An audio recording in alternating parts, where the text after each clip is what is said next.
हर हर महादेव बच्चों, कैसे हो? बढ़िया। चलो अच्छी बात है।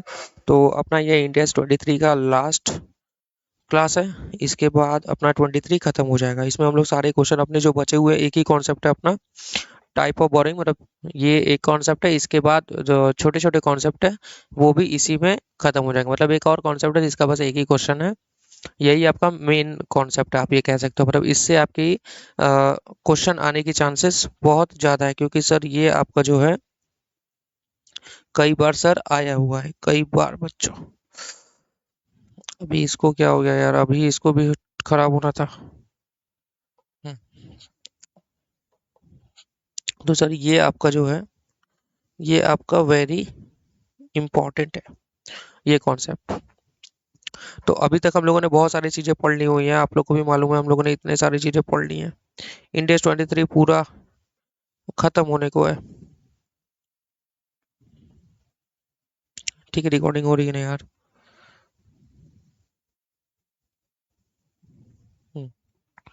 रिकॉर्डिंग चल रही है। तो चलो आ जाओ, अपना ये लास्ट कॉन्सेप्ट है, इसको भी पढ़ के खत्म कर लेते हैं, ठीक है? फिर उसके बाद हम लोग मस्त एक रिवाइज करेंगे। तो देखो, जैसे अपने इंडेक्स 23 में हम लोगों ने क्या पढ़ा है? हम लोगों ने इंडेक्स 23 में पढ़ा है बच्चों कि सर बोरोइंग कॉस्ट होता क्या है और उसका ट्रीटमेंट कैसे करते हैं। मतलब बोरोइंग कॉस्ट क्या होती है, उसमें क्या चीजें जाती हैं और क्या बोरिंग कॉस्ट में नहीं आता। और उसका ट्रीटमेंट में या तो वो पीएनएल में जाएगा सर, या तो आप उसको कैपिटलाइज करोगे। यही दो ट्रीटमेंट आपको करना है। तो मैंने आपको बताया था कि सर आप कैपिटलाइज तभी करोगे जब वो क्वालिफाइंग एसेट से रिलेटेड होगा। सर क्वालिफाइंग एसेट्स क्या होता है? सर क्वालिफाइंग एसेट्स वो एसेट्स होते हैं जो असेट्स को रेडी टू यूज होने में कम से कम 12 महीने का समय लगे। फैक्ट एंड सर्कमस्टेंसेस को देखते हुए ये 12 महीने हो सकता है कि वेरी कर जाए अकॉर्डिंग टू क्वेश्चंस। लेकिन अगर if there are nothing information given in question then we will assume 12 month is a substantial period of time. तो अगर 12 महीने का समय लग रहा है, उसको get it ready to use as intended, मतलब जैसा हमने सोचा था वैसे उसको यूज करने में जो समय लग रहा है, रेडी होने में जो समय लग रहा है, वो 12 महीने से ज्यादा लग रहा है या 12 महीने लग रहा है, तो हम ये मान के चलते हैं कि भैया वो क्वालिफाइंग एसेट्स है। और उसको खरीदने के लिए या उसको बनाने के लिए आपने कोई भी लोन लिया तो उस पे दिया गया आपका ब्याज आप उसकी असेट्स की वैल्यू में आप जोड़ सकते हैं। मतलब आप कैपिटलाइज कर सकते हैं, सरल भाषा में आप असेट्स की वैल्यू को बढ़ा सकते हैं, आप अपनी नेट वर्थ को इंक्रीज कर सकते हैं। आप समझ रहे हैं मेरी बात? लेकिन सर अगर वो क्वालिफाइंग एसेट से रिलेट नहीं करती है, वो आपने वर्किंग कैपिटल के लिए लिया हुआ है, या अदर देन क्वालिफाइंग एसेट जैसे जो जैसे परचेज करते हैं समय ही वो रेडी टू यूज है, तो सर वो पूरा खर्चा आप पीएनएल में डालेंगे, पूरा बोरिंग कॉस्ट। और सर मैंने आपको बताया था कि बोरिंग कॉस्ट में क्या क्या चीजें जाती है, जैसे क्या क्या नहीं जाती है। क्या क्या चीज जाती है, वो तो तीन चीज थी। एक तो आपका आपका क्या, इंटरेस्ट कॉस्ट मैंने बताया था as per effective rate of interest. एक मैंने आपको बताया था फाइनेंस कॉस्ट, आपका फाइनेंस लीज वाला। एक मैंने आपको बताया exchange difference arising on foreign currency borrowing. ये तीन चीजें। और कुछ चीजें मैंने बताया था नहीं भी जाती है, अभी हम लोग सब रिवाइज करेंगे, लेकिन पहले अपने कॉन्सेप्ट पे आते हैं। तो देखो ये जो कॉन्सेप्ट है जनरल बोरोइंग और specific borrowing, type of borrowing, बहुत सिंपल है। इसमें आपको क्या देखना है, जैसे क्या होता है कभी कभी किसी स्पेसिफिक असेट्स के लिए हम लोग उस किसी स्पेसिफिक असेट्स के लिए या स्पेसिफिक प्रोजेक्ट के लिए ही हम बोरो करते हैं कि भैया अपने को ये प्रोजेक्ट करना है, उसके लिए हम बोरोइंग ले रहे हैं। ऐसा काफी टाइम होता है प्रैक्टिकल लाइफ में भी, कभी कभी आप कोई प्रोजेक्ट शुरू करने के लिए आप बोरोइंग करते हो, या कोई क्वालिफाइंग एसेट्स परचेज करने के लिए आप बोरोइंग लेते हो।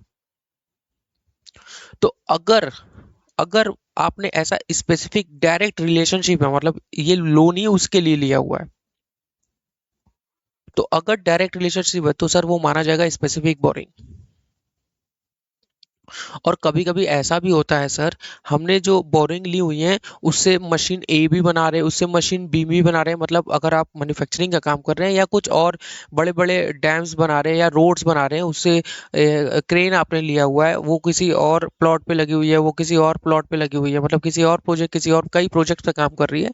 तो आपने जो बोरिंग लिया है वो कई सारे असेट्स के लिए लिया हुआ है, हो सकता है। मतलब दो तरीके की बोरिंग, एक तो भैया आपने डायरेक्ट इसी के लिए ही है, और एक ऐसी बोरिंग जिससे आप कई सारे एसेट्स को फाइनेंस कर रहे हो, या आप एक एस या कई सारे बोरिंग मिलके किसी एक एसेट्स को आप फाइनेंस कर रहे हो। समझ, आप मेरी बात समझ रहे हो? मतलब आपने बोरिंग लिया, उससे केवल एक एसेट बना रहे हो, एक ही बोरिंग एक एसेट। अभी क्या आपने तीन चार बोरिंग ले लिए हैं और आप उसे एक एसेट बना रहे हो, मतलब कई सारे बोरिंग, तो वो हो गया ही आपके जनरल बोरिंग। तो कोई 10% की रेट से ले लिया आपने, कोई 15% की रेट से ले लिया, कोई 12% की रेट से ले लिया इंटरेस्ट रेट। तो सर आप उसका बोरिंग कॉस्ट का ट्रीटमेंट कैसे करेंगे?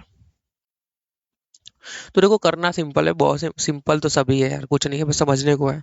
तो देखो क्या करना है, आपने एवरेज रेट सुना था ना, तो बस आपको वही करना है। मतलब आप 10% वाला जो बोरोइंग है उसका, 12% वाले का बोरोइंग है, 15%, ये तीनों का बोरोइंग कॉस्ट निकाल लीजिए अलग अलग इंडिविजुअल वाइज, और इन तीनों से आपको कितना बोरोड फंड मिला है डिवाइड कर दीजिए, मल्टीप्लाई बाय 100। यानी आपको एक एक एवरेज रेट आ जाएगा कि चलो इन सबको मिला के इतना ये एवरेज पड़ा। फिर आप जब उस एवरेज रेट से आप अपने जिस भी उसका जो पैसा आप यूज करो, अगर वो क्वालिफाइंग एसेट्स पर यूज कर रहे हो तो उस रेट से आप क्या करोगे, इंटरेस्ट कैपिटलाइज कर दोगे। और अगर नहीं, क्वालिफाइंग एसेट्स नहीं, तो आप एक्सपेंस में डाल दोगे। देखो मैं क्या कह रहा हूँ, आओ पढ़ने को क्या है, वो तो लिखा है, अभी तुरंत समझ में आ जाएगा आपको। पहले एग्जांपल समझो। जैसे मान लो, जैसे मान लो आपने, एग्जांपल, आपने 10% बोरोइंग लिया,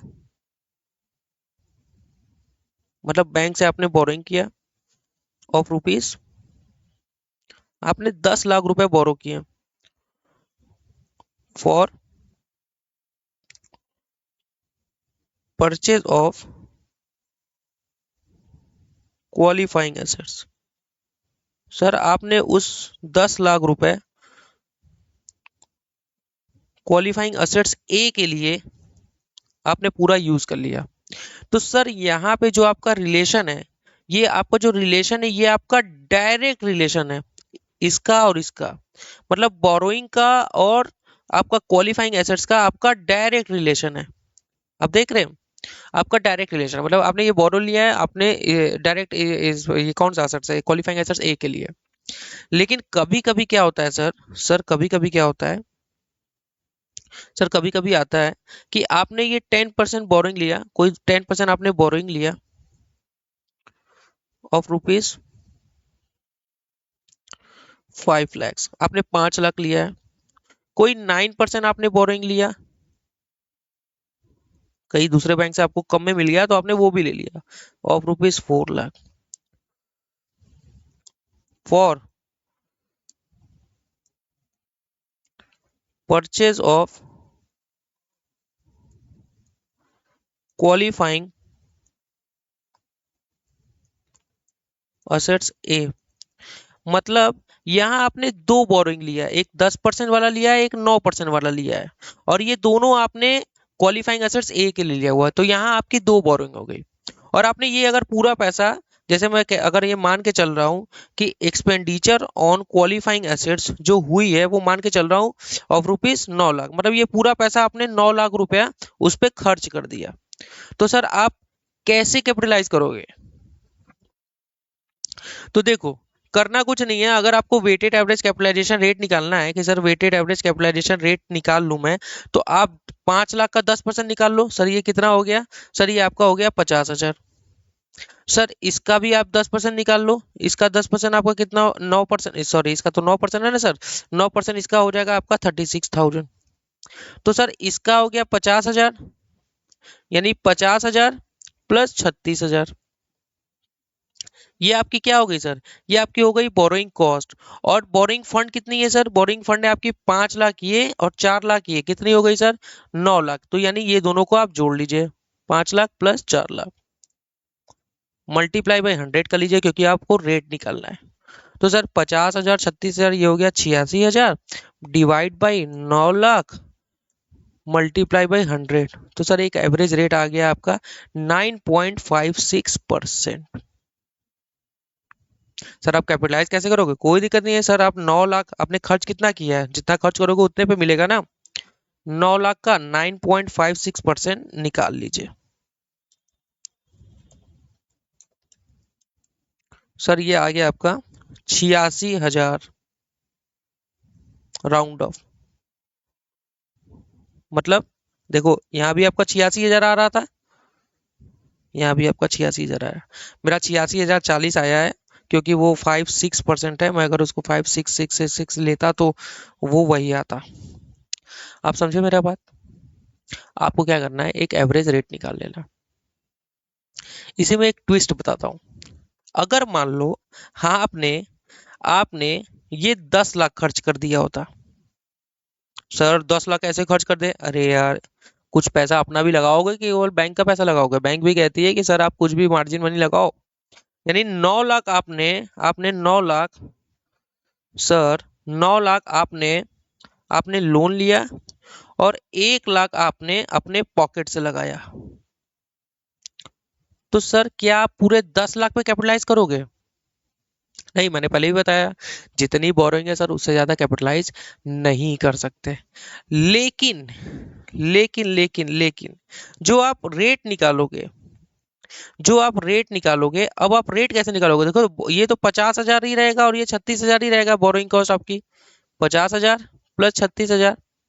लेकिन आपकी जो बोरोड फंड है वो चेंज हो जाएगी, क्योंकि ये जो हमारा डिनोमिनेटर होता है वो होता है बोरोड फंड और expenditure whichever is higher. यानी यहाँ पे ये हो जाएगा 86,000 divide by 10 lakh multiply by 100। तो सर ये आपका हो गया, ये आपका कितना हो गया सर? 8.6%।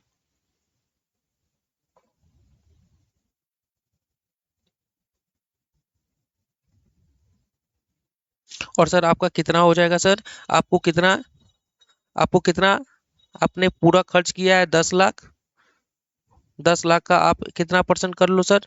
आपको देखो, आप अगर 8.6% करोगे सर, तो आपका कितना आ रहा है? 86,000 रुपये। अगेन वही आया ना बच्चों? देख लो आपके सामने है।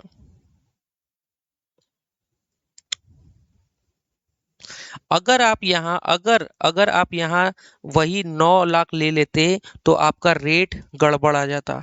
86,000 डिवाइड बाई 9 लाख, आपका रेट आ जाता वही वही आपका 9.56 आ जाता, और फिर आप 10 लाख पे करते तो आपका गड़बड़ आ जाता।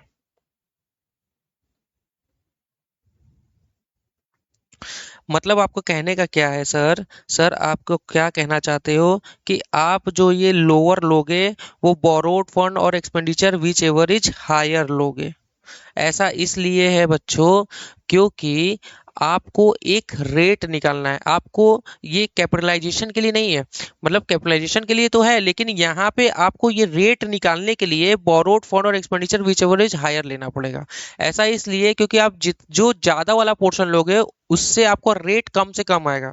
अभी देखो मैं बता रहा हूँ, जैसे मान लो अगर मुझे 100 में डिवाइड करना है 200 का, मल्टीप्लाई करना है 100 का, तो आपका रेट कितना आएगा? 50।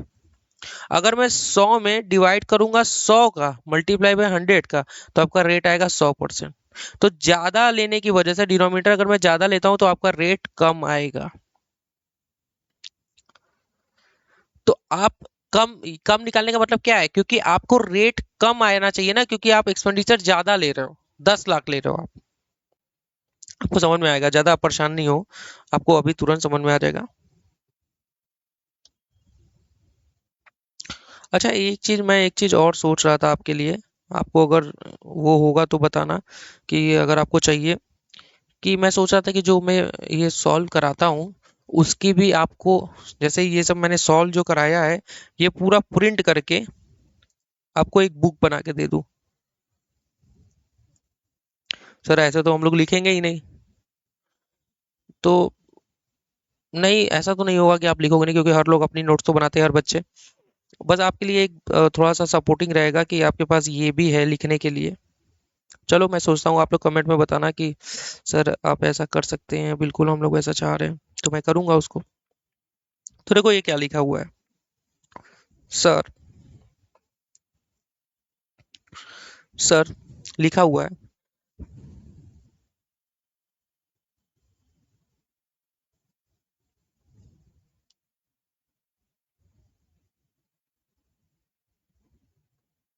सर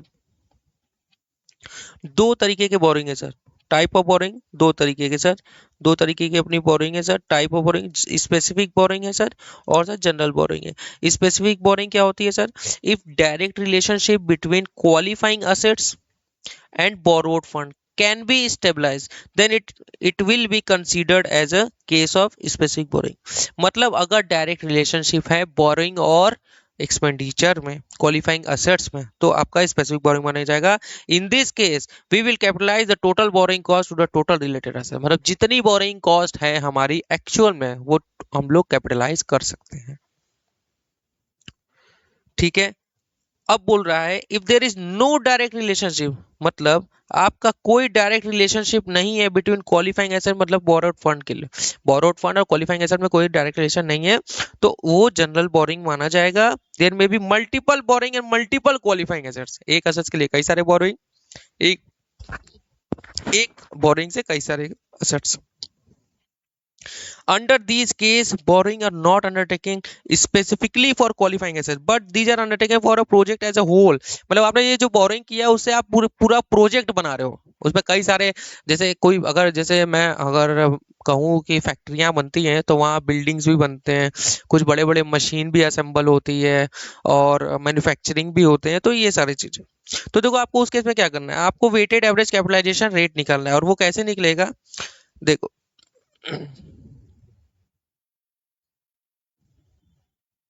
ये तो अलग ही दुख हो गया है मेरा यार।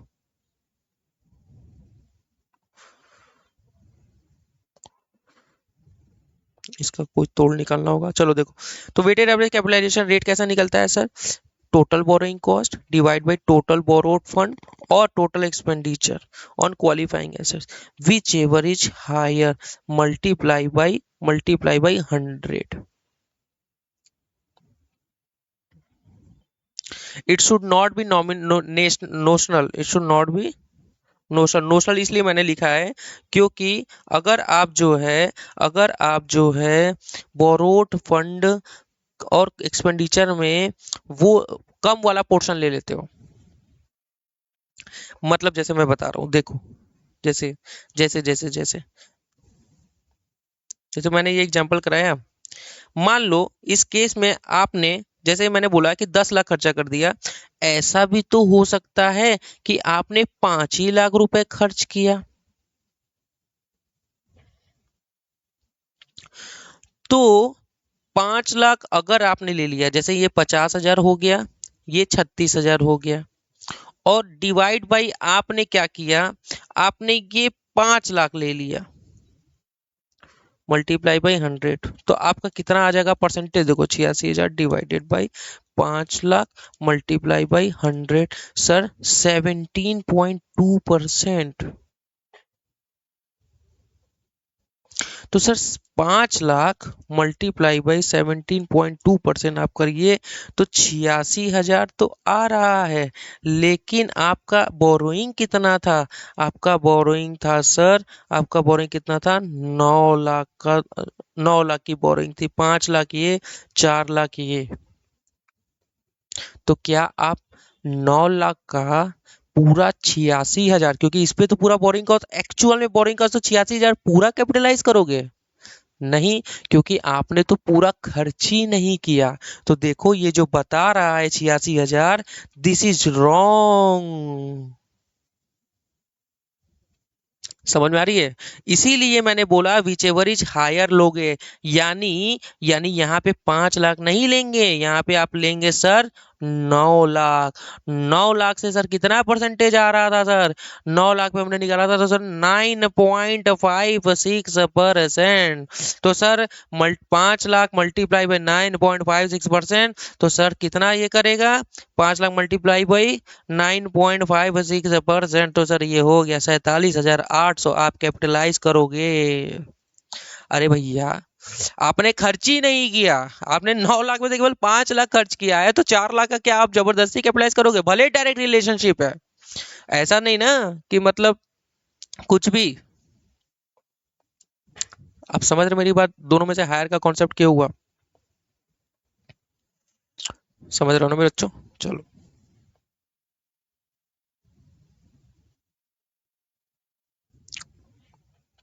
फिर देखो क्या लिखा है, फिर देखो लिखा है कि अलोकेट करिए borrowing cost over the qualifying assets on the basis of weighted average capitalisation rate multiply करिए। आ जाओ, आ जाओ, आ जाओ, मैं एक क्वेश्चन कराता हूँ, कराऊं? आ जाओ,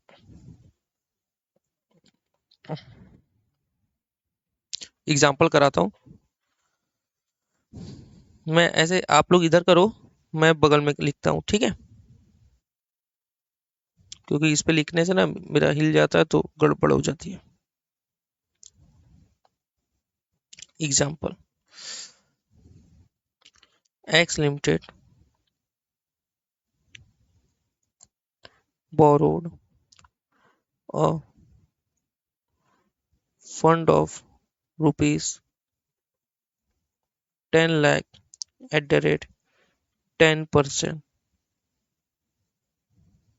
and borrowed another fund from NBFC at the rate 15% of rupees 5 lakh for purchase of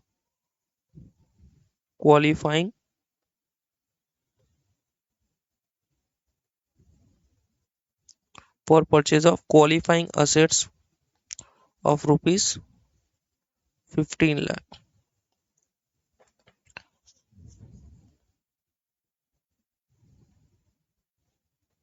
Calculate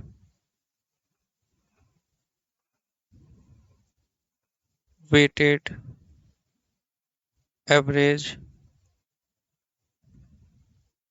capitalization rate. Solution करूं?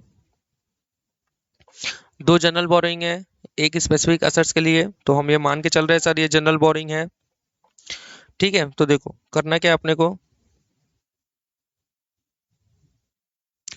Calculation of weighted average capitalisation rate, WACR। तो WACR का फॉर्मूला क्या होता है सर? सर क्या होता है सर? फॉर्मूला क्या, जनरल टर्म्स है। एक दोनों की बोरिंग कॉस्ट ले लो, डिवाइड बाई बोरोड फंड और expenditure whichever is higher, multiply by 100, बस। तो सर टोटल BC लिखूंगा तो तुम लोग अलग ही, बोरिंग कॉस्ट, टोटल बोरोइंग और total expenditure whichever is higher, multiply by 100। तो सर टोटल बोरिंग कॉस्ट कितना है सर? 10 लाख 10%, 5 लाख 15%। तो सर 10 लाख का 10% प्लस 5 लाख का 15%। सर यहाँ पे तो जितना फंड बोरो किया उतना ही एक्सपेंडिचर किया, कुछ अपने पास से नहीं लगाया। तो सर 10 लाख प्लस 5 लाख, तो सर ये हो जाएगा 1 लाख प्लस ये हो जाएगा 75,000 divide by 15 lakh multiply by 100। 100 नहीं लिखा था क्या मैंने? अच्छा लिखा था। अरे सर आप भी भूल जा रहे हो क्या सर? अच्छा बच्चों ठीक है, 175,000 divided by 175,000 divided by 15 lakh multiply by 100। Sir 11.67% weighted average capitalisation rate. Sir, sir borrowing cost भी बता दीजिए सर। बता देता हूँ, आ जाओ, क्यों परेशान हो रहे हो? कैलकुलेशन ऑफ बोरिंग कॉस्ट,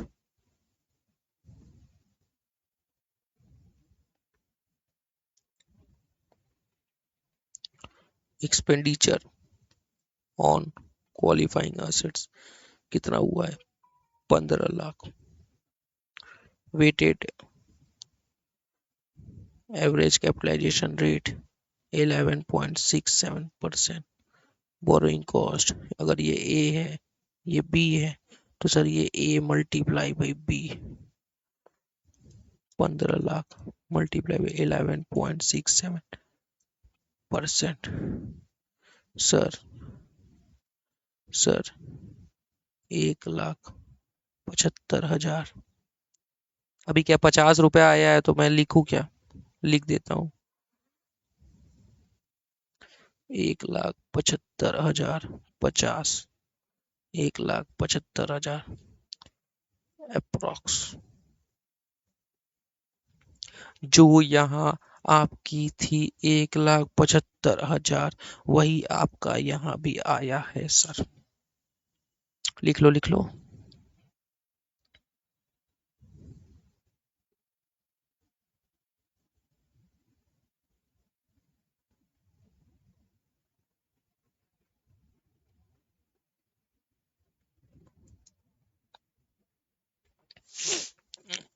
पानी पी लो सर, पी लीजिए।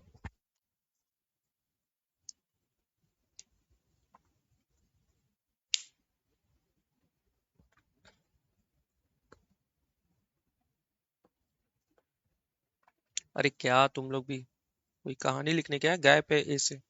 फटाफट लिखो यार, पॉज कर करके लिखो ना। चलो हो गया, पॉज कर लो। हो गया, पॉज कर लो। हो गया, चलो दूसरा एग्जांपल।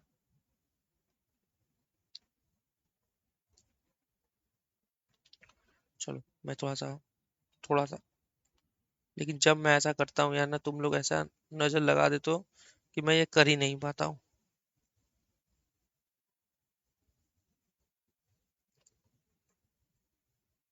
कॉपी,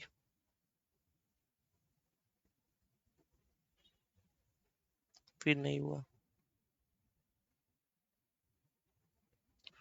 मैंने कहा copy,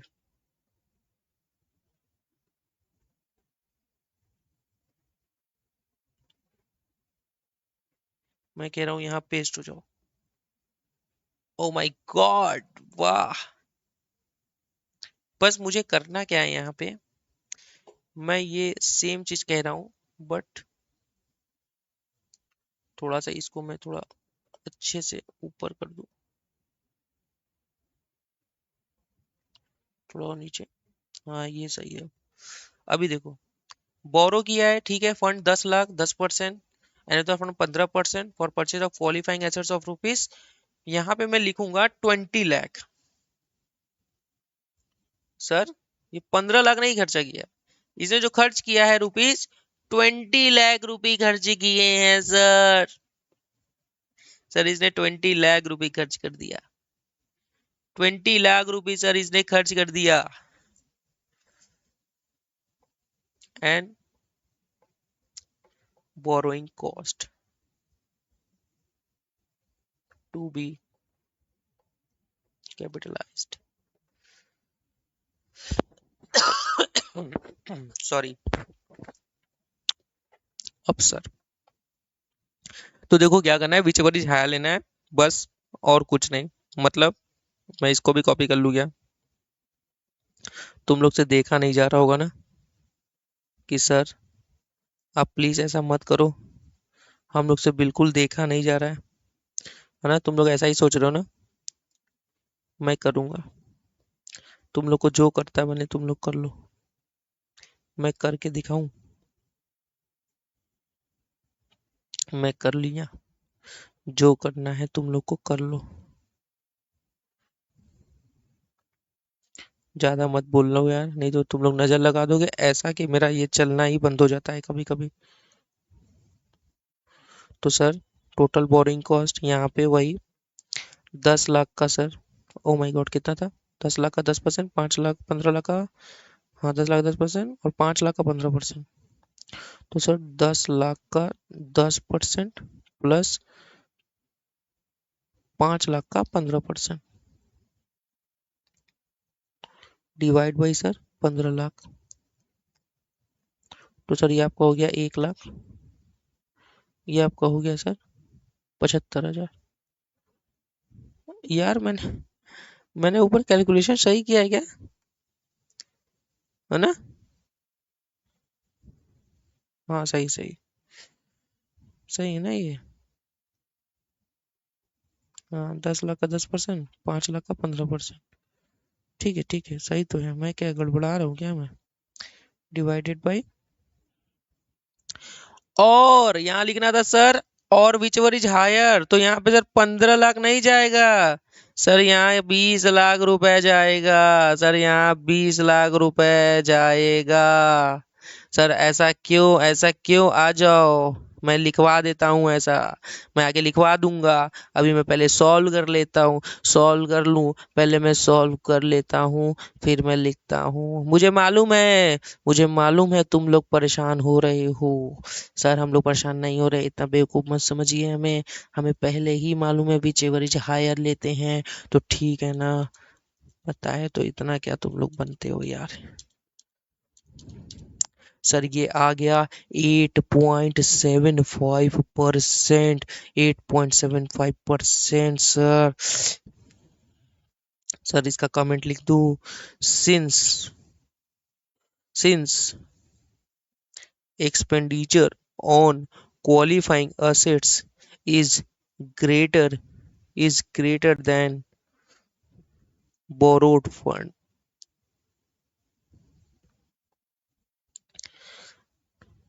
that is why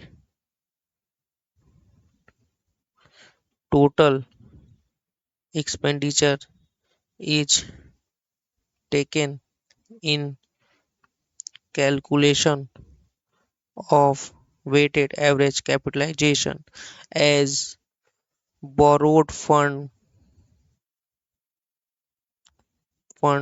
or expenditure on qualifying assets, whichever is higher। Sir calculation of borrowing cost भी करा दीजिए सर। आ जाओ बच्चों, कैलकुलेशन ऑफ बोरोइंग कॉस्ट भी मैं करा देता हूँ। इतना क्या घबराना है बच्चों, अब क्यों परेशान हो रहे हो सर? टोटल एक्सपेंडिचर सर आपने कितना किया है सर? हमने टोटल एक्सपेंडिचर कितना किया है सर? हमने टोटल 20 लाख रुपए किया है, और ये पूरा हमारा क्वालिफाइंग एसेट्स है सर। क्वालिफाइंग एसेट्स है ना बच्चों? तो ठीक है बच्चों, तो आप कितने पे कैपिटलाइज करोगे? आप जो है एक्सपेंडिचर ऑन क्वालिफाइंग एसेट्स कितना है sir? Sir expenditure on qualifying assets of rupees कितना है सर? आपका 20 लाख रुपए है सर। तो सर 20 लाख रुपए का आप क्या करेंगे सर? 20 लाख रुपए weighted average capitalisation rate sir आपका कितना है? 8.75%। तो सर आपका borrowing cost to be capitalized कितना होगा सर? सर आप ऐसे क्यों बोल रहे हो? ठीक है, नहीं बोलता हूँ ना यार, इतना क्या परेशान हो रहे हो? सर आपका 1,75,000। I am sorry.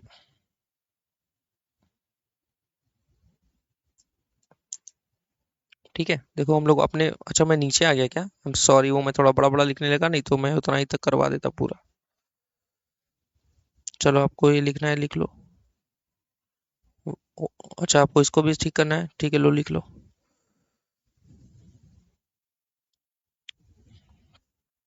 अभी यार एक कम वाला क्या ही एग्जांपल कराओ, वो तो मैंने आपको करा दिया ना, वो तो आपको समझ में आ गया ना कि कम नहीं होना चाहिए। ठीक है। अरे मतलब कम अगर होता भी है तो भी आप जो है हायर वाला ही लोगे।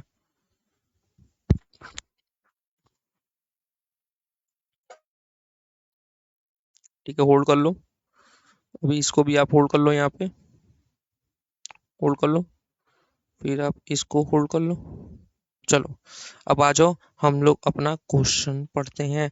या क्वेश्चन पढ़ने से पहले मैं एक छोटा सा कॉन्सेप्ट है वो करा देता हूँ। ये देखो क्या लिखा है। देखो सर लिखा हुआ है, सर सर लिखा हुआ है, if an enterprise takes loan which was earlier considered as a specific borrowing, मतलब पहले आपने जो लोन लिया था वो किसी स्पेसिफिक असेट्स के लिए लिया था, मतलब क्वालिफाइंग एसेट्स के लिए लिया था, और फिर वो असेट्स रेडी टू यूज हो गई, आपने लोन पूरा पे नहीं किया है, लोन बचा हुआ था, उस लोन के पैसे को आपने किसी और असेट्स में यूज करने की सोचा, जहां पे पहले के बोरोइंग कुछ थे जो उसके लिए जनरल बोरोइंग की तरह यूज होते थे। तो क्या सर ये स्पेसिफिक बोरोइंग भी उन जनरल बोरोइंग में मिल के जनरल बोरोइंग हो जाएगा? बिल्कुल हाँ। सर हो जाएगा ना, क्या आप इतना नाटक करें। ठीक है, तो assets for which such borrowing relates is ready for use, then such borrowing shall be classified as a general borrowing. Sir वो अगर वो ट्रांसफर हो जाता है तो वो जनरल बोरिंग माना जाएगा। देखो आप डिस्क्लोजर क्या क्या करोगे, कितना आपने बोरिंग कॉस्ट कैपिटलाइज किया और वेटेड एवरेज कैपिटलाइजेशन रेट आपने जो निकाला है वो निकालो, और भी अगर आपको दिखाना है तो कितना आपने प्योरिंग कॉस्ट पीएनएल में डाला है वो भी आप दिखाओ। लेकिन वो तो आप जो है स्टेटमेंट ऑफ पीएनएल में आप दिखाते ही हो, इसीलिए weighted average capitalisation rate and borrowing cost capitalize आपने किया है, ये आपको एक सीए साहब की जिम्मेदारी है। अगर आपने कोई भी एंटिटी ने एएस इंड एस 23 का पालन किया है तो भैया आप जो है डिस्क्लोज करो। ठीक है, अब देखो कुछ इंपॉर्टेंट पॉइंट, मैंने आपको ये पहले भी बताया था तो इतना कुछ खास नहीं है, कि dividend payable on redeemable preference share which was issued for qualifying assets, direct relationship between preference share and qualifying asset can be treated as a borrowing cost, these are considered as a financial liability. वो हम लोग India study 2 में पढ़ेंगे। मतलब मैंने आपको पहले ही बताया था कि रिडीमेबल प्रेफरेंस शेयर को हम लोग बोरोइंग कॉस्ट में लेते हैं, और इसको हम लोग इंडिया अपना फाइनेंशियल इंस्ट्रूमेंट में हम लोग जब पढ़ेंगे तो पढ़ेंगे। Capitalization of borrowing cost in group of finance, ये आपका नया आया है, ये आप देख लो, ये अच्छा इंपॉर्टेंट टॉपिक भी है। बहुत सिंपल है, इतना कुछ नहीं है।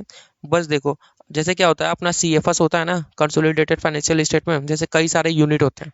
तो अगर किसी यूनिट ने बोरोइंग लिया है और किसी यूनिट ने एक्विजिशन किया है मतलब क्वालिफाइंग एसेट्स का, तो कैपिटलाइजेशन कौन करेगा? तो को एज अ होल तो करना ही है। मतलब एज अ होल तो जैसे सारे बच्चे घर में, पापा तो करेंगे ही क्योंकि उनकी तो सारी एसेट्स उन्हीं की है। बच्चे कौन से करेंगे? तो बच्चे वो बच्चे करेंगे जिनका खुद का क्वालिफाइंग एसेट्स है और खुद का बोरोइंग है, मतलब बोरोइंग और क्वालिफाइंग एसेट्स दोनों होना चाहिए। तो देखो क्या लिखा है, देखो, there may be situation when the borrowing are taken by one company and qualifying assets is developed by another company within a group, मतलब एक ग्रुप में ऐसा आपका हो रहा है तो, ठीक है, इन ग्रुप ऑफ, कहाँ गया, विद इन अ ग्रुप, ठीक है, तो capitalization will continue in SFS the book of entity which है बोथ, मतलब उनके एसएफएस में होगा जिनके पास दोनों होगा, जिनके पास दोनों हो। क्या चीज दोनों? सर क्या चीज दोनों? बोरोइंग भी होना चाहिए और एक्सपेंडिचर और क्वालिफाइंग एसेट्स भी होना चाहिए। ठीक है, in CFS total borrowing cost should be recorded, CFS में तो बोरिंग कॉस्ट जाना ही है, उसमें तो कोई दिक्कत नहीं है, लेकिन एसएफएस की बात करें तो उनके एसएफएस में बोरिंग कॉस्ट रिकॉर्ड होगा जिनके मतलब कैपिटलाइज होगा, जिनके पास एक्सपेंडिचर भी होगा, जिनके पास बोरिंग भी होगा, दोनों। बस आपका इंडिया 23 यहाँ पे होता है समाप्त, सेवा खत्म इंडिया 23 का बच्चों। अब आ जाओ हम लोग क्वेश्चंस करते हैं, मजेदार मजेदार। आज के सारे जितने भी क्वेश्चन होंगे वो सब एग्जाम में आने के चांसेस बहुत ही ज्यादा है। सर आज आप क्या कहा के आए हैं? आज आपका कुछ ज्यादा ही हो रहा है। ऐसा नहीं बोलो बच्चों, टीचर से तुम लोग कैसे बात करते हो यार। कॉस्ट ऑफ प्रेफरेंस शेयर, देखो क्या लिखा है। जनरल बोरिंग वाले क्वेश्चन कराऊंगा, घबराते क्यों, आज उसी पे क्वेश्चन ही है अपने ढेर सारे। खुल जा भैया, खुल जाओ।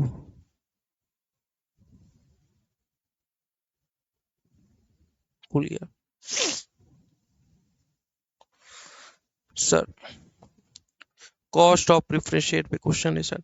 An entity might have funded the development of a qualifying assets by issuing redeemable preference share, कोई क्वालिफाइंग एसेट्स के लिए उसने रिडीमेबल प्रेफरेंस शेयर इशू कर दिए कि मुझे पैसा दो, मैं क्वालिफाइंग एसेट्स बनाऊंगा।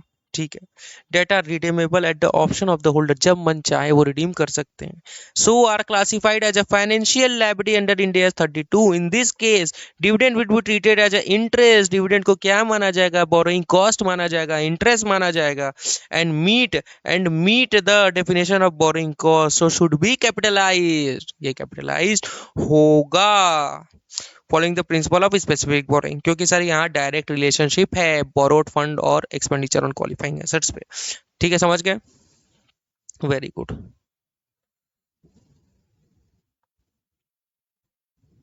ये तो आपको होमवर्क दिया है, ये आपने कर लिया होगा। किया है नहीं किया है मैं तो आपको क्या ही बताऊं।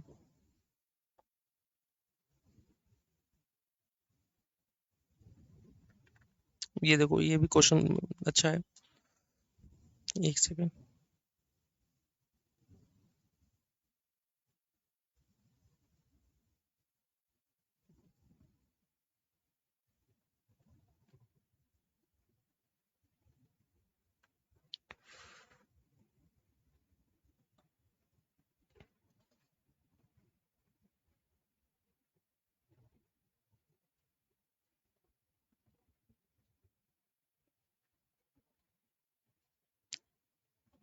देखो क्या लिखा है। सर लिखा है। सर लिखा है। सर क्या लिखा है।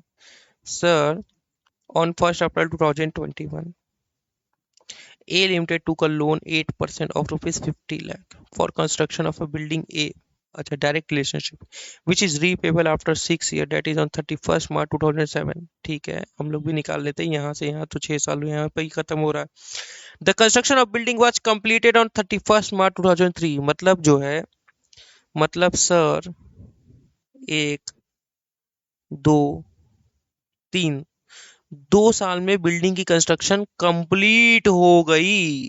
अच्छा सर आगे sir A Limited started construction of a new building B in the year 3-4। मतलब यहाँ पे जो 3-4 चालू हुआ था यहाँ पे जो 3 और 4 चालू हुआ था यहाँ पे इसने नया बिल्डिंग कंस्ट्रक्शन चालू किया।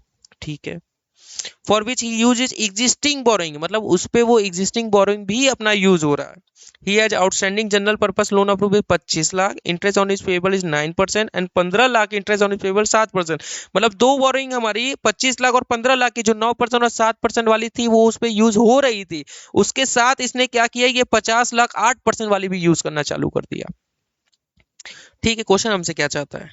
क्वेश्चन ने बोला recommend whether the specific borrowing should be transferred to general borrowing pool। General boring pool क्या उस पूल में सर उस पूल में सर उस पूल में पहले से कौन कौन सा था। उस पूल में पहले से वो 7% वाला था। उस पूल में पहले से 9% वाला था। क्या उस पूल में हमें ये 8% वाला भी ट्रांसफर कर देना चाहिए। बताइए सर। सर हम 8% वाला ट्रांसफर कर दें। यस क्योंकि अब उसका वजूद जो स्पेसिफिक बोरिंग था वो खत्म हो चुका है। अब वो जनरल बोरिंग की तरह यूज हो सकता है। बिल्कुल it can be treated as a general borrowing after as the assets intended for use get its position। ठीक है मतलब जैसे उसको सोचा गया था वो अपनी रेडी हो गई है। तो सर यस सर यस ठीक है वो ट्रांसफर हो जाएगी सर। जैसे ही वो आपकी रेडी हो गई आपकी जो बोरिंग है वो आप जनरल बोरिंग में यूज कर सकते हो। चलो आ जाओ आ जाओ आ जाओ। तो यस हो गया सर ये। ठीक है yes specific borrowing not repaid once the relevant qualifying asset was complete. अगर वो पे नहीं हुआ है तो become general borrowing for as they are ले आउटस्टैंडिंग। जब तक वो आउटस्टैंडिंग है तब तक। ठीक है अब आ जाओ अपना क्वेश्चंस। आज के जितने भी क्वेश्चन होंगे बच्चों याद रखना बहुत इंपॉर्टेंट है। देखो क्या लिखा है। बेटा limited had the following loan had the following loan at the end of 31 March 2002। ठीक है 2002 के अंत में इसके पास इतने सारे लोन हैं। 18% बैंक लोन जो 1 अप्रैल 2001 को 1000 मतलब ये लैक्स में है। तो ठीक है मतलब 10 लाख रुपए था और 2002 में भी ये 10 लाख रुपए है मतलब आपको पे करना है उतना। 16% टर्म लोन है 3000 का 3000 एज इट इज था। ठीक है 14% डिवेंचर शुरू में तो नहीं था 31 मार्च को आपने लिया है 31 मार्च को लिया आपने। ठीक है 3 लोन है आपके पास। 14% debenture were issued to fund the construction of office building. Oh my god true love. इसका इसके साथ ट्रू लव है बच्चों। सर आप क्या कर रहे हो।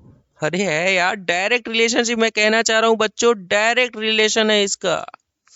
सर आप लाइन कहीं और ले जा रहे हो। मैं बिल्कुल सही लाइन लेके जा रहा हूँ। 14% डिबेंचर का डायरेक्ट रिलेशन है ऑफिस बिल्डिंग के। और ऑन 1 जुलाई 2021, अच्छा, मतलब इसने जो ये फंड बोरो किया है, ये कब बोरो किया है? 1 जुलाई को बोरो किया है। ठीक है sir. But the development activity has yet to be started.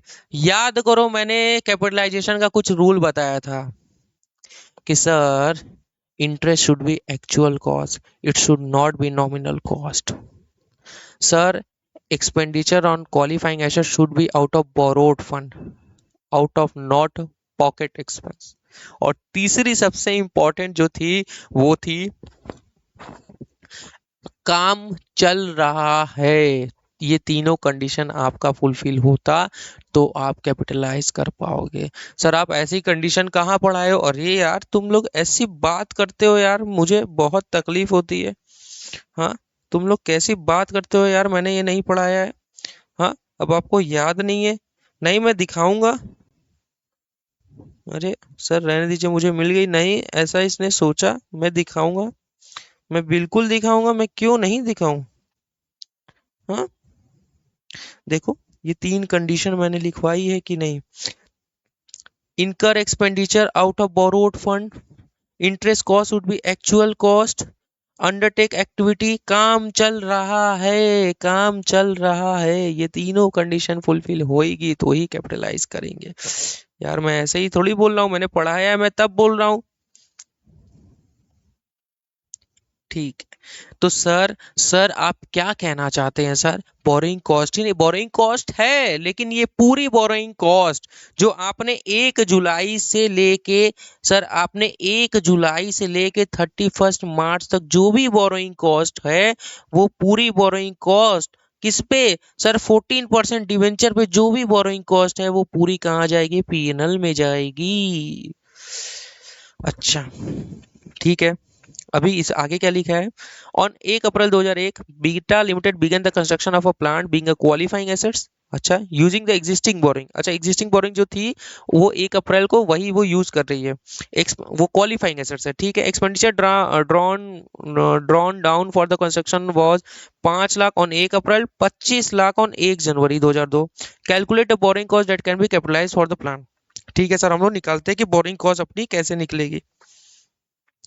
ठीक है, बस एक चीज यहाँ ये याद रखना कि 5 लाख जो है 1 अप्रैल को खर्च हुआ है, और 25 लाख जो खर्च हुआ है ये आपका, सर आपका 1 जनवरी को खर्च किया है। तो देखो अपने सिंपल है, हम लोग अगर इसको क्वेश्चन इलिस्ट्रेशन 9 अगर मैं कराऊंगा आपको, तो देखो कैसे कराऊंगा। एग्जाम्पल 9। सर सबसे पहले आपको क्या निकालना होगा? Sir calculation of weighted average capitalisation rate निकालना होगा। Sir weighted average capitalisation rate का फॉर्मूला क्या होता है सर? सर होता है total borrowing cost divide by sir total borrowing और total expenditure on qualifying assets whichever is higher multiply by 100। तो सर टोटल बोरोइंग कॉस्ट कौन सी है सर? सर इसके बारे में तो सर सोचना ही नहीं है। सर इसके बारे में क्यों नहीं सोचना है? क्योंकि सर ये तो सर सीधा स्पेसिफिक बोरिंग है, ये किसी एक असेट से रिलेट करती है। तो या तो ये इसका पूरा पैसा कैपिटलाइज होगा या तो इसका पूरा पैसा पीएनएल में जाएगा। तो सर पीएनएल में जाएगा। अपना जो टर्म फंसा हुआ है सर वो इससे, सर वो इस पे और इस पे फंसा हुआ है सर, ये दोनों पे फंसा हुआ है। सर पहला है 18%, दूसरा है 16%। तो 1,000 है, 3,000 है। तो sir 10 lakh multiply by 18% plus 30 lakh multiply by 16% divide by 40 lakh. 10 lakh plus 30 lakh multiply by 100। तो सर ये हो गया आपका 1,80,000, ये हो गया आपका 4,80,000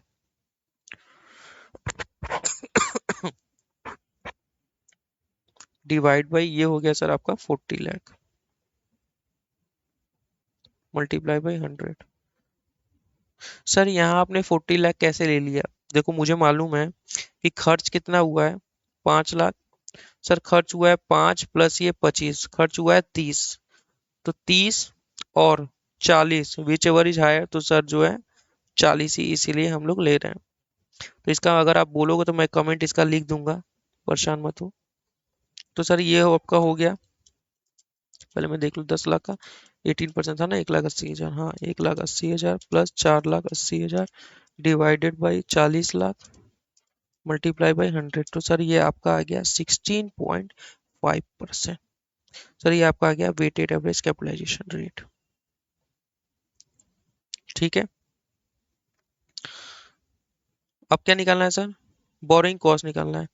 boring cost to be capitalize. ठीक है, आ जाओ, पहले इसका नोट लिख लो। सिंस बोरोड फंड बीएफ यानी borrowed fund is greater than total expenditure on qualifying assets, that is 30 lakh, 40 lakh। ठीक है, 30 लाख ये क्या है सर? 30 लाख ये आपका एक्सपेंडिचर है। 40 लाख ये क्या है सर? ये आपका बोरोइंग है।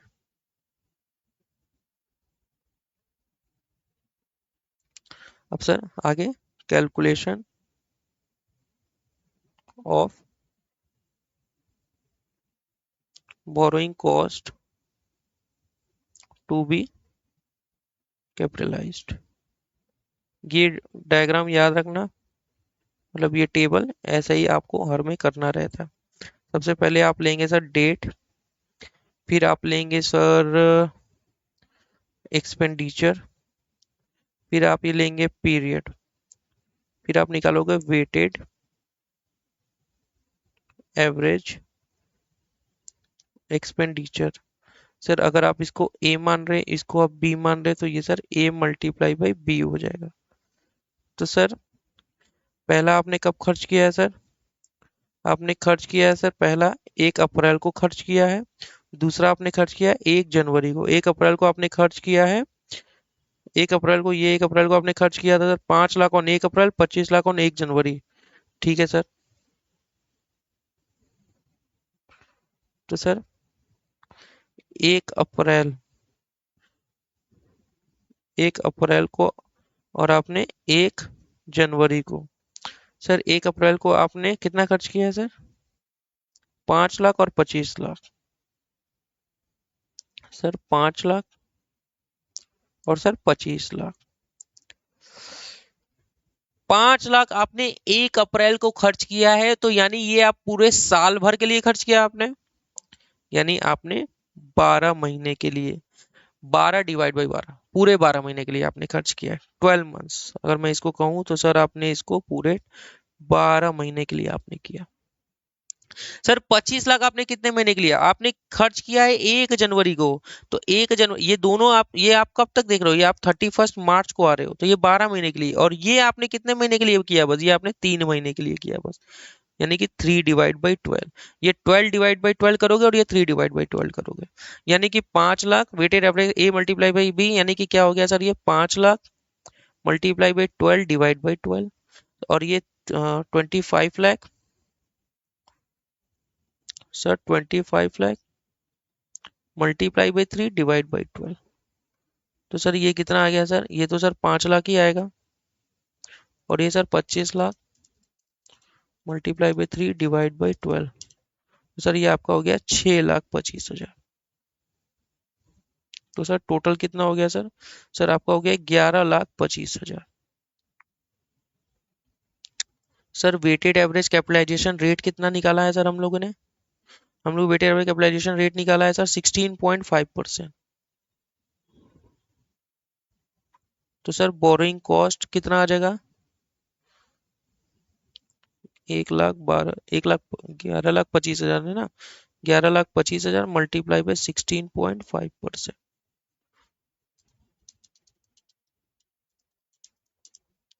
तो सर 1,85,625 टू बी कैपिटलाइज्ड।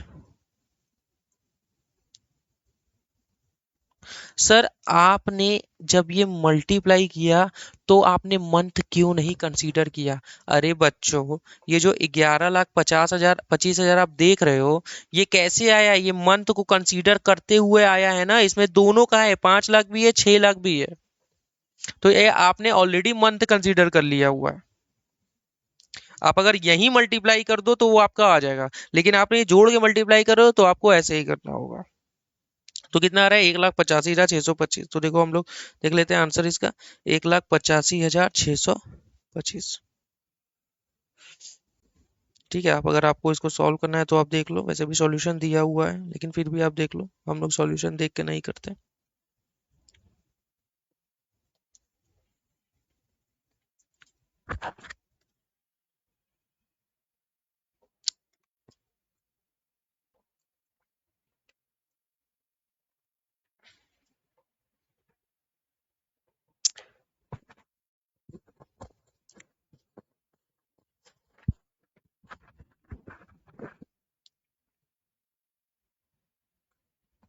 चलो होल्ड कर लो, होल्ड कर लो, लिख लो। ठीक है, चलो आ जाओ, दूसरा क्वेश्चन करते हैं। आज केवल क्वेश्चन होंगे।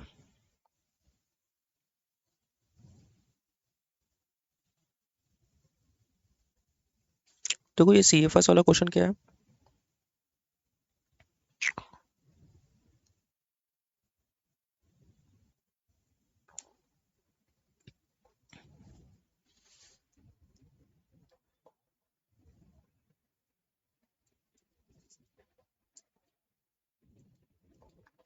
Sir CFS, a subsidiary company, a subsidiary or jointly controlled entity or associates finance the construction of a qualifying assets. Okay sir, वो qualifying assets के कंस्ट्रक्शन को फाइनेंस कर रही है with an inter sir with an intercompany loan। अच्छा, are borrowing costs incur on intercompany loan capitalized in the separate financial statement of the subsidiary, jointly controlled entity or associate।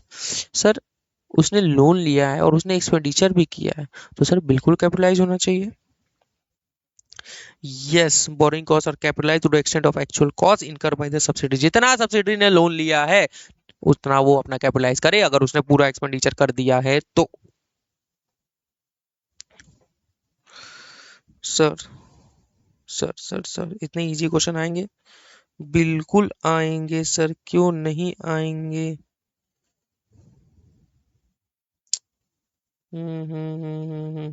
ये भी question कर लो, आ जाओ। अच्छा ये उसका है,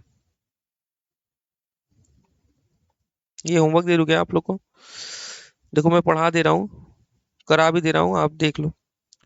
देखो क्या लिखा है। X Limited has a treasury department that arranges fund for all the requirement of the company। मतलब उसका एक ट्रेजरी डिपार्टमेंट हर यू मतलब जब बड़े बड़े ऑर्गेनाइजेशन, आपको पता ही है डिपार्टमेंट वाइज काम होता है, फाइनेंस का अलग और उसका क्या नाम है, उसको एचआर का अलग। तो वैसे उसका ट्रेजरी डिपार्टमेंट है जो फंड कलेक्ट करता है सारे रिक्वायरमेंट के लिए, चाहे आपको क्वालिफाइंग एसेट्स लेना है, चाहे आपको एसेट्स लेना है, चाहे आपको वर्किंग कैपिटल लेना है, ऐसा वो बोल रहा है। For working including fund for working capital and expansion purpose, मतलब बिजनेस को बढ़ाने के लिए। During the year ended on 31st March 2022, the company commenced the construction of a qualifying asset and incurred the following expenditure। oh my god, 1 जुलाई को इसने इतना खर्च किया, 1 दिसंबर को इसने इतना खर्च किया।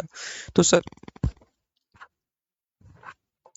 इसको इतने कितने महीने के लिए खर्च किया? सर 1 जुलाई से लेके सर 1 जुलाई से लेके 31st मार्च तक आपको कितने महीने हो गए सर? यहाँ पे हुए 9 महीने। सर यहाँ से यहाँ तक कितने महीने हो गए सर? यहाँ से यहाँ तक आपके हो गए सर 4 महीने। क्या बात कर रहे हैं सर? अरे दिसंबर भी तो जोड़ो, दिसंबर जनवरी फरवरी मार्च, 1 दिसंबर को खर्च किया तो 4 महीने हो गए। तो sir 2.5 lakh multiply by 4 by वो कितना था, 9 बाई 9/12। सर यहाँ 9/12 होगा, बिल्कुल होगा। सर यहाँ 4/12 होगा, बिल्कुल होएगा। Detail of borrowing and interest thereon, बोल रहा है कि बोरोइंग भी हमारे पास है, 10% लोन लिया हुआ है 10 लाख रुपए, 1 लाख इस पे है। वर्किंग कैपिटल लोन 5 लाख का लिया हुआ है 65,000 रुपए। यहाँ रेट नहीं दिया है, अपने को रेट चाहिए भी नहीं क्योंकि ये दोनों हमारा जनरल बोरिंग है। यहाँ 1,65,000 है, यहाँ 15 लाख है। आप बताओ, वेटेड एवरेज कैपिटलाइजेशन रेट के लिए आप बोरिंग कॉस्ट निकालते थे, बोरिंग कॉस्ट आपको यहाँ दिया हुआ है। सर ये जो टोटल बोरिंग कॉस्ट है ये आपको दिया हुआ है सर 1,65,000। नीचे आप क्या लेते हैं डिनोमिनेटर में, बोरोड फंड और expenditure whichever is higher. Sir आपका एक्सपेंडिचर कितना है, 5.5 लाख। आपने लोन कितना लिया है, 15 लाख। कौन सा लोगे, 15 लाख। तो सर सीधा आप ये डिवाइड कर लो। सर आप सीधा इसको डिवाइड कर लो, आपका कितना हो जाएगा सर। अगर आप 1,65,000, 1,65,000 divide by 15 lakh multiply by 100 अगर आप कर लेते हैं तो सर आपका कितना होता है, 1,65,000 divide by 15 lakh multiply by 100। Sir ये आपका आ गया 11%। तो सर 11% में आपको क्या करना है सर, आपको कुछ नहीं करना है। 11% में सर आपको सीधा, अरे ये क्या हो गया यार, अच्छा ये ऐसा हो गया क्या। ओ,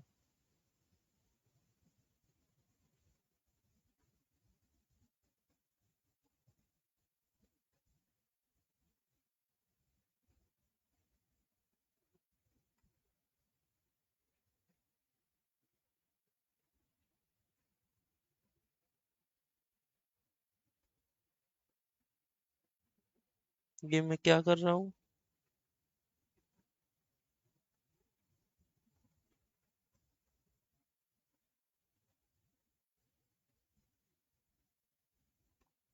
अभी क्या हो गया यार ये, तो रुक जाओ अभी इसको ठीक करता हूँ।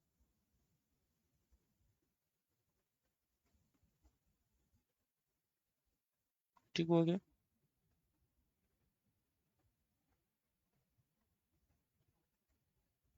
अभी क्या, छोड़ो ना यार। तो सर ये 9/12 होगा सर, और ये 4/12 होगा। मतलब ये 11, ये आपको क्या करना है सर, 9/12, और सर ये 4/12 मल्टीप्लाई बाई, सर ये आप निकाल लो। सर ये जो आएगा इसमें आप सीधा 11% का मल्टीप्लाई कर दोगे सर। देखो, 2.5 लाख का 11%, 3 लाख पे भी 11%, ये 9 महीने के लिए, ये 4 महीने के लिए। टोटल आप करोगे तो 31,625।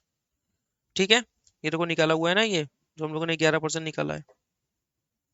सिंपल है यार, और कुछ करना नहीं है। अब आपको अगर एक ये वाला क्वेश्चन मैं करा दूं, ये बहुत ही अच्छा क्वेश्चन है बच्चों। इफेक्टिव रेट ऑफ इंटरेस्ट का ये क्वेश्चन है।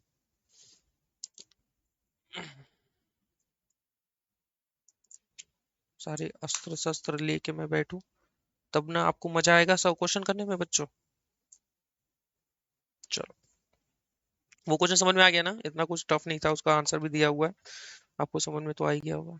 देखो, इस क्वेश्चन में क्या कह रहा है सर, इस क्वेश्चन में कह रहा है, सर क्या कह रहा है इस क्वेश्चन में, बहुत कुछ कह दिया। अरे चुप रहो यार। सर इस क्वेश्चन में कह रहा है, इफेक्टिव आरओआई आपको निकालना है। An entity construction new head office building commencing on 1 सितंबर 2001। वो कोई न्यू हेड ऑफिस बिल्डिंग बना रही है जो 1 सितंबर 2001 को चालू होगा, उसका कंस्ट्रक्शन, विच कंटिन्यू टिल 31 दिसंबर, 4 महीने में। सर यहाँ से यहाँ तक कितने महीने हो गए सर। सर 1 सितंबर से आपका 31 दिसंबर तक आपके महीने जो हुए हैं वो 4 महीने हुए हैं। ठीक है सर, 4 महीने बस चल रहे हैं। यानी आपकी जितनी एक्सपेंडिचर है वो 4 महीने के लिए, जितने लोन 4 महीने के लिए। Directly sir, directly attributable expenditure at the beginning of the month on this assets are. अच्छा, यहाँ बिगिनिंग ऑफ द मंथ बोल दिया है कि 1 लाख सितंबर में किया है, 2.5 lakh in each of the month of October to December 2001। मतलब हर महीने ये 1 तारीख को आगे के 3 महीने में 2.5 2.5 लाख रुपए खर्च कर देता है। सितंबर में 1 लाख रुपए खर्च किया है। पूरा कितना खर्च किया है सर, आपका ढाई ढाई 7.5 और 8.5 लाख रुपए इसने खर्च किया है। ठीक है, द एंटिटी, अरे यार ये क्या ही, अभी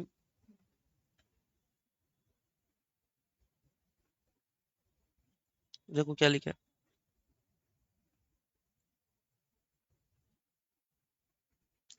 अभी भाई मुझे गुस्सा आ जाएगी तो सब डर जाएंगे। चलो, डरना मना है। The entity has not taken any specific borrowing to finance the construction of the assets. कोई स्पेसिफिक बोरिंग नहीं है, बट हैज इनकर फाइनेंस कॉस्ट ऑन इस जनरल बोरिंग, मतलब इसने जनरल बोरिंग लिया हुआ है ड्यूरिंग द कंस्ट्रक्शन पीरियड, मतलब उस 4 महीने के दौरान। ठीक है। During the year the entity had issue 10% debenture with face value of 20 lakh. अच्छा, मतलब इसने शुरू में ही ड्यूरिंग द ईयर इसने इशू किया हुआ था 20 लाख रुपए। ठीक है सर, 20 लाख रुपए इसने लिया हुआ था। And had an overdraft of rupees 5 lakh. अच्छा, इसने 20 लाख रुपए क्या किया हुआ है, डिबेंचर भी लिया हुआ है, ओडी भी लिया हुआ है 5 लाख का, विच इंक्रीज टू रुपीज 750 इन दिसंबर। अच्छा, पहले एक बात आप ये देखो, इसमें ये नहीं बोला कि आप इसने जो ये बोरोइंग लिया है ये कब लिया है। ये ड्यूरिंग द ईयर बोल रहा है बच्चों, तो हम ये मान के चलेंगे ये 1 अप्रैल का लिया हुआ है। ठीक है। अपने को जो ट्रीटमेंट करना है वो केवल 4 महीने का करना है, क्योंकि वो 4 महीने से रिलेटेड ही आपका कैपिटलाइज होएगा। उसी के लिए आप लोग वेटेड एवरेज कैपिटलाइजेशन रेट भी निकालते हैं। ठीक है। यानी कि अक्टूबर, ये क्या हुआ, अगर मैं कहना चाहूँ कि ये जो इसने बोला कि 5 लाख का ओडी है, जो ये ओडी के बारे में बोल रहा है, ओडी के बारे में सर बोल रहा है, ओडी के बारे में क्या बोल रहा है, क्या हो गया इसको।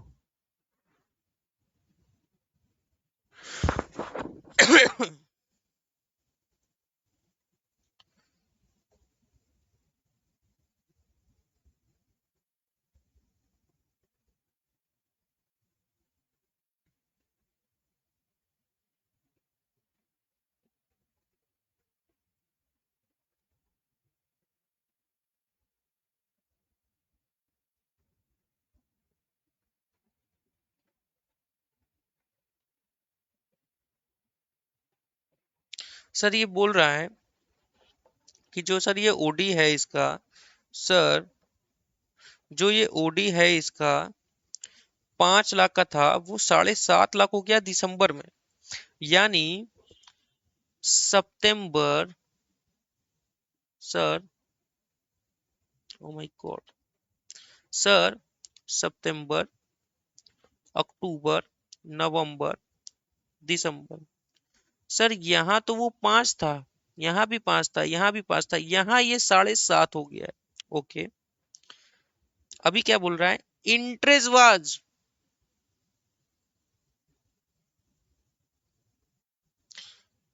interest was paid on overdraft at 15% until October, then the rate was increased to 16%। oh my god। Sir यहां तक जो है until 1 अक्टूबर तक, यानी कि 1 अक्टूबर तक यहाँ 15% था, फिर अक्टूबर में यहाँ भी 16 हो गया, यहाँ भी 16 हो गया, यहाँ भी 16 हो गया। सही बोल रहा हूँ मैं। यस। सर बोल रहा है कि calculate the capitalization rate for computation.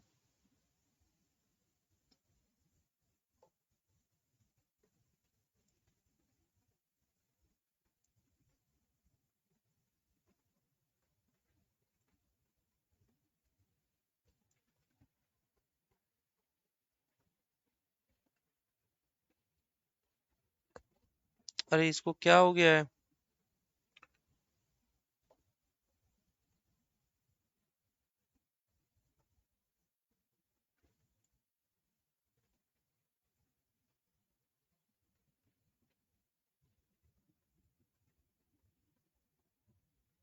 ये केवल ऐसा है या सब पे है।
कुछ तो हुआ है यार इसको।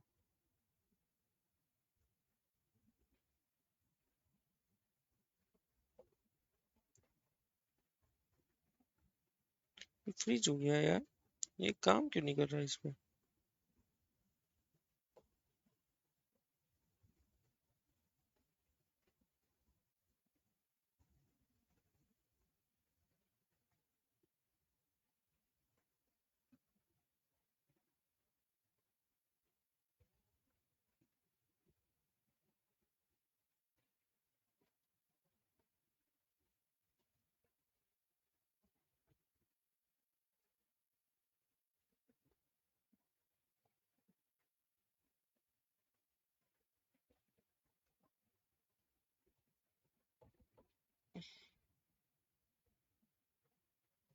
चलो अब मैं क्वेश्चन कराता हूँ अपना। यहाँ लिखूंगा तो नहीं ना गायब हो रहा है। नहीं। चलो, देखो कहने का मतलब क्या है। सर ये बोल रहा है, सर इसने बोला कि 1 सितंबर 2001 को इसने चालू किया है और 31 दिसंबर को चला है, और आपको निकालना है capitalization rate for computation of borrowing cost in according with the borrowing cost. मतलब आपको कैपिटलाइजेशन रेट आपको निकालना है। तो आ जाओ मैं निकालता हूँ capitalization rate. Sir, calculation of weighted average capitalisation rate. तो सर इसके लिए आपको क्या चाहिए sir? Weighted average capitalisation rate के लिए सर आपको अगर चाहिए तो सर आपको क्या लेना होगा? Total borrowing cost divide by total borrowing और total expenditure on qualifying asset, दोनों में से जो हायर हो मल्टीप्लाई बाई 100। तो सर अब यहाँ पे अगर मैं इसको ए बोलूं और इसको बी बोलूं, तो कैलकुलेशन ऑफ ए यानी कि टोटल बोरोइंग कॉस्ट। सर अगर मैं टोटल बोरोइंग कॉस्ट निकालना चाहूँ वो कैसे निकलेगा सर? तो आ जाते हैं सर। सर आपको कुछ कॉलम बनाने पड़ेंगे। फंड अमाउंट, आपका कौन कौन सा फंड है और आपने कितना अमाउंट बोरो किया है। और सर यहाँ पे अगर मैं पीरियड की बात करूं कि कितने पीरियड के लिए बोरो किया है, और यहाँ पे बोरोइंग कॉस्ट। ठीक है सर। अगर मैं इतने सारे कॉलम लेके चल रहा हूँ तो मैं देखता हूँ कि कैसे आपका निकलता है। आ जाते हैं सर। सर आपने सबसे पहले तो 20 लाख बोरो किया है 10% डिवेंचर, और ओडी 5 लाख का जो दिसंबर में हो गया 7.5 लाख। तो 20 लाख 10% डिवेंचर, तो यानी मैं यहाँ पे लिख सकता हूँ 10% डिवेंचर कितना सर? 20 लाख। तो सर अपने को कितने महीने का लेना है सर? अपने को लेना है 3 महीने का। सर 3 महीने हम लोग क्यों ले रहे हैं?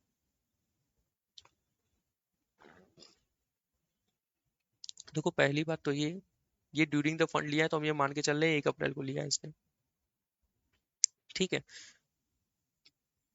1 अप्रैल को लिया है इसने। तो 3 महीना हम लोग क्यों लिए? क्योंकि अपने को बोरिंग कॉस्ट जो लेना है, कैपिटलाइज जो बोरिंग कॉस्ट करना है, वो कितने 3 महीने था कि 4 महीने था यार? My mistake, oh my god. Sir 4 महीने। तो सर बोरिंग कॉस्ट यहाँ पे आप कितने महीने का लेंगे सर? 4 महीने का। क्योंकि उतने में ही आपकी assets get it ready for use हो गई है, ये मैं लिखवा दूंगा। तो सर बोरिंग कॉस्ट कितना हो गया सर? 20 लाख। इसको अगर कैलकुलेशन में करूं कि 20 लाख मल्टीप्लाई बाई 10%, 10% ये तो ईयरली है ना बच्चों। ये जो 10% है, ये जो 10% है बच्चों, ये तो ईयरली है ना। अपने को तो 3 महीने का इंटरेस्ट ही कैपिटलाइज करना है। ठीक है, तो 20 लाख, सर ये कितना हो गया? 20 लाख था ना? हाँ। 20 lakh multiply by 10% multiply by 4 divide by 12। Sir ये आपका आ गया मल्टीप्लाई बाई 4/12। तो सर ये आपका आ गया सर 66,667। ठीक है सर। सर दूसरी हमारी ओडी है। सर ओडी 15% थी क्या? हाँ 15% ओडी सर 5 लाख थी, जो हमारी दिसंबर में जाके आपका 7.5 लाख हुआ है, ऐसा ही था ना? हाँ 5 लाख की ओडी थी सर अक्टूबर में, सितंबर में सॉरी, 5 लाख की ओडी थी आपने, यहाँ भी 5% थी। कहाँ गया यार, मैं देख लेता हूँ, एक सेकंड पढ़ लेता हूँ मैं। देखो क्या लिखा है सर, लिखा है OD 5 lakh increase to 7.5 lakh in December, interest was paid on OD 15%, यानी सितंबर में इसने, सितंबर था ना इसने, सितंबर में 5 तो था, इसने कितना दिया था? 15% दिया था, बाकी यहाँ 16-16% था। यानी कि सितंबर में केवल एक महीने के लिए 15% ब्याज था। 15% जो ब्याज था वो केवल एक महीने के लिए देखेंगे, क्योंकि 4 ही महीने का अपने को देखना ही है। अपने को कितने महीने का देखना है सर? अपने को 4 महीने का केवल देखना है। तो एक महीने का ब्याज कितने परसेंट से लेंगे? 15% से लेंगे। यानी यहाँ पे आप 15% लोगे, और यहाँ भी अगर मैं लिखूं 15% ओडी, 15% ओडी 5 लाख रुपए, नहीं 15% नहीं, यहाँ पे आप कितना लिखोगे? यहाँ पे आप लिखोगे सर 16%, क्योंकि अब ये हमारा केवल सितंबर में था, 1 अक्टूबर से जो ब्याज रेट लग रहा है वो 16% लग रहा है। सर 16% ओडी एक और लिखूंगा मैं, लेकिन यहाँ लिखूंगा 7.5 लाख। ये कितने महीने के लिए सर? ये भी एक महीने के लिए सर, ये भी एक महीने के लिए, और ये जो 5 लाख 16% था ये हमारा 2 महीने के लिए था। देख लो यहाँ पे, देखो मैंने लिखवाया था ना, 2 महीने के लिए, अक्टूबर में और नवंबर में। देखो पहले तो बोला 5 लाख था, जो दिसंबर में जाके 7.5 लाख हो गया है। मतलब हम ये लग रहा था कि अक्टूबर में भी, सितंबर में भी 5, अक्टूबर में भी 5, नवंबर में भी 5, लेकिन इसने बोल दिया कि 1 अक्टूबर तक ही 15% था, उसके बाद 16% हो गया। यानी यहाँ अगर 16% कर दिया, तो यहाँ तो आपकी जो है 15% चल रही थी सितंबर में, और यहाँ तो 7.5 लाख हो गई है। तो ये तो अलग ही हो गया, और ये अलग ही हो गया, क्योंकि यहाँ का रेट अलग हो गया। अमाउंट सेम है लेकिन रेट अलग हो गया, तो इसीलिए ये 5 लाख 2 महीने के लिए केवल कैलकुलेट होगा। तो देखो ये सर कितना हो जाएगा सर? सर अगर इसको मुझे कैलकुलेट करना है और इसको मुझे कैलकुलेट करना है सर, ये तो सर ये हो जाएगा sir 5 lakh multiply by 15% multiply by 1/12।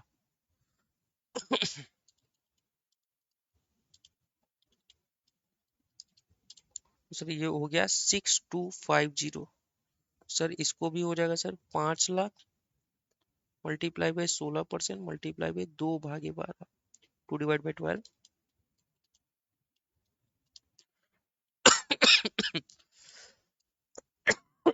Sorry, 13,333। Sir ये भी होएगा 7.5 lakh multiply by 16% multiply by 1/12। Sir ये कितना हो गया?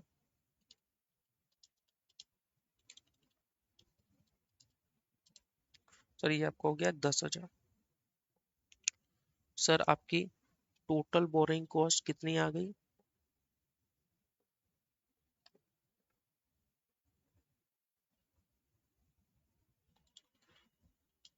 66,667 प्लस 6250 प्लस 13,333 प्लस 10,000। सर ये आपकी आ गई 96,250। तो सर आपका ए तो निकल आया। अब आपको निकालना है टोटल बोरिंग और total expenditure whichever is higher. B, calculation of total borrowing और total expenditure on qualifying assets. तो देखो सर, दोनों में से कौन सा हायर है? सर खर्च कितना किया है इसने? खर्च तो शायद 8.5 लाख रुपए बस किया था ना इसने। देखो सर, आपने इसने जो खर्च किया था 1 लाख सितंबर में किया था, 2.5 लाख अक्टूबर से दिसंबर में किया था, यानी टोटल 2.5 लाख मल्टीप्लाई बाई 3, यानी कि वो 7.5 लाख, और ये 1 लाख 8 लाख रुपए। सर इसने जो है टोटल एक्सपेंडिचर लिया था इसने, टोटल एक्सपेंडिचर इसने कितना किया था? सर इसने टोटल एक्सपेंडिचर जो किया था वो आपका 8.5 लाख रुपए किया था। कैसे कैसे सर? 1 लाख उसमें किया था और 2.5 लाख मल्टीप्लाई बाई 3 किया था सर 3 महीने में। तो सर ये आपका हो गया 2.5 लाख। टोटल फंड कितना था सर? सर आपका फंड बोरो इसने जो किया था वो कितना बोरो किया था?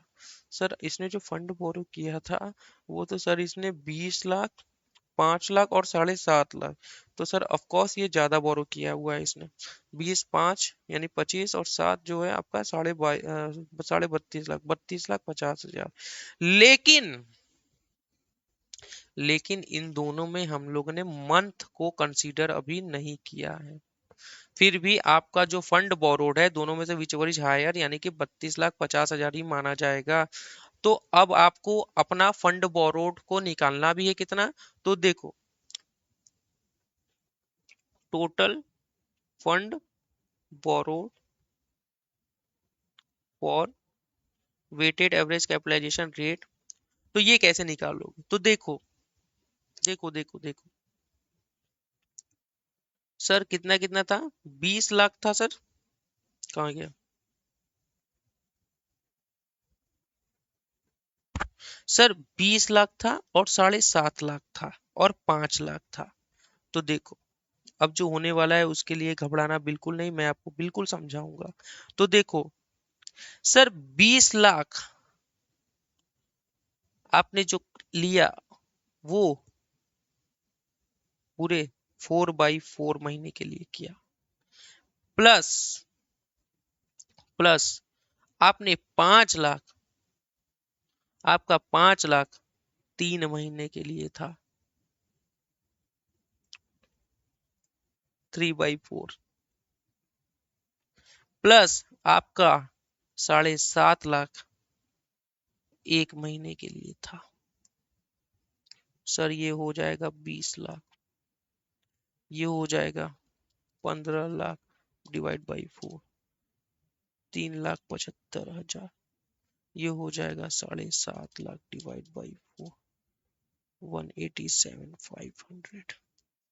तो सर 20 लाख प्लस 3,75,000, 25,62,500। सर ये आप बार बार फोर क्यों कर रहे हैं?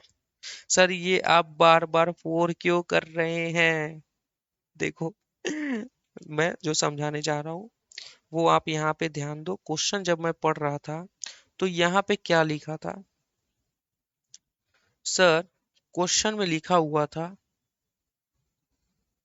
सर क्वेश्चन में लिखा हुआ था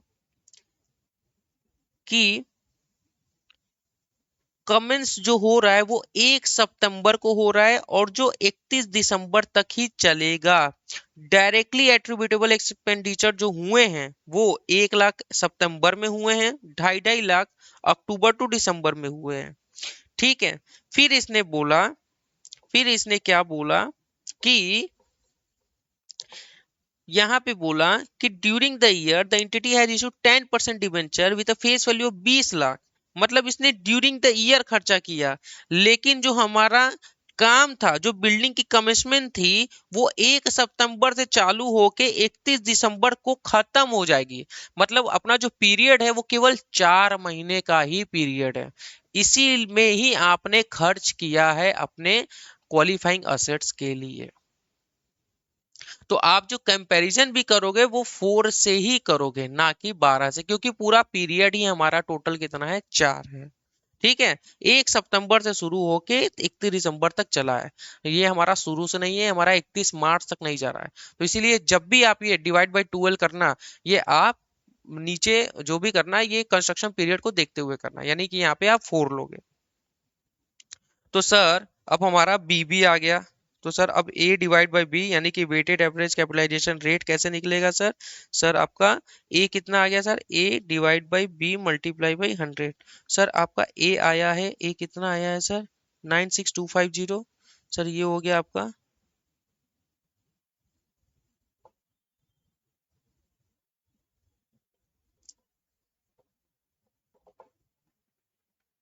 96,250 और सर ये कितना हो गया sir 25,62,500 multiply by 100 96,250 divide by 25,62,500 multiply by 100 कुछ गड़बड़ है क्या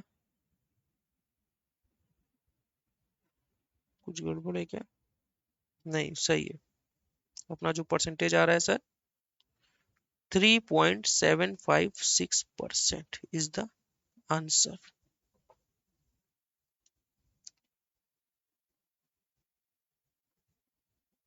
यहाँ पे अगर आपको लिखना है तो आप लिख लो ठीक है डबल स्टार मार्क कर लो सिंस टोटल पीरियड ऑफ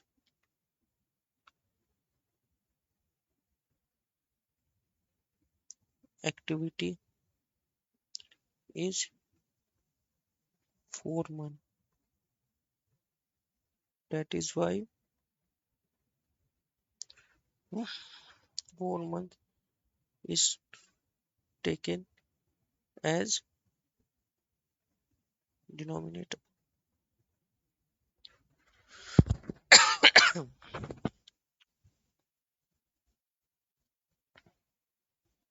चलो देख लो अब आप अगर मैं इसको होल्ड कर दे रहा हूँ तो आप देख लो यहाँ पे होल्ड कर दे रहा हूँ मैं लिख लो आप फिर आप इसको भी होल्ड कर लो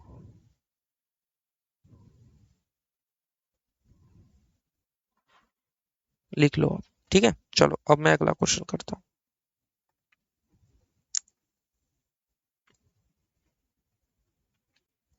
आज कोई भी क्वेश्चन नहीं बचेगा सर ये तो बहुत ही अच्छा क्वेश्चन है ये इम्पोर्टेंट क्वेश्चन है सर ये इम्पोर्टेंट है यहाँ लिख दे रहा हूँ अभी इसका मैं क्या है वो मैं देखता हूँ ये बहुत ही इंपॉर्टेंट क्वेश्चन है और बहुत ही अच्छा क्वेश्चन है क्योंकि इसमें स्पेसिफिक बोरिंग और जनरल बोरिंग दोनों है तो सर देखो इसको आप कैसे सॉल्व करोगे सर लिखा है K Limited began construction of a new building at an estimated cost of ₹7 lakh ठीक है अजॉन 1 अप्रैल 2000 मतलब पूरा ये मान के चल रहा है कि 7 लाख रुपए लगेगा to finance the construction of building it obtain a specific loan of ₹2 lakh from a financial institution at a interest of 9% per annum मतलब इस 7 लाख के लिए इसने सीधा बोल रहा है कि एक जो है 2 लाख का लोन लिया है यानी कि डायरेक्ट रिलेशनशिप हो गया सीधा प्यार ठीक है मतलब ये स्पेसिफिक बोरोइंग हो गया तो इससे रिलेटेड आपकी पूरी बोरोइंग कॉस्ट कैपिटलाइज हो जाएगी क्योंकि ये directly relating to qualifying assets है सॉरी बाकी का 5 लाख का क्या हुआ आ जाओ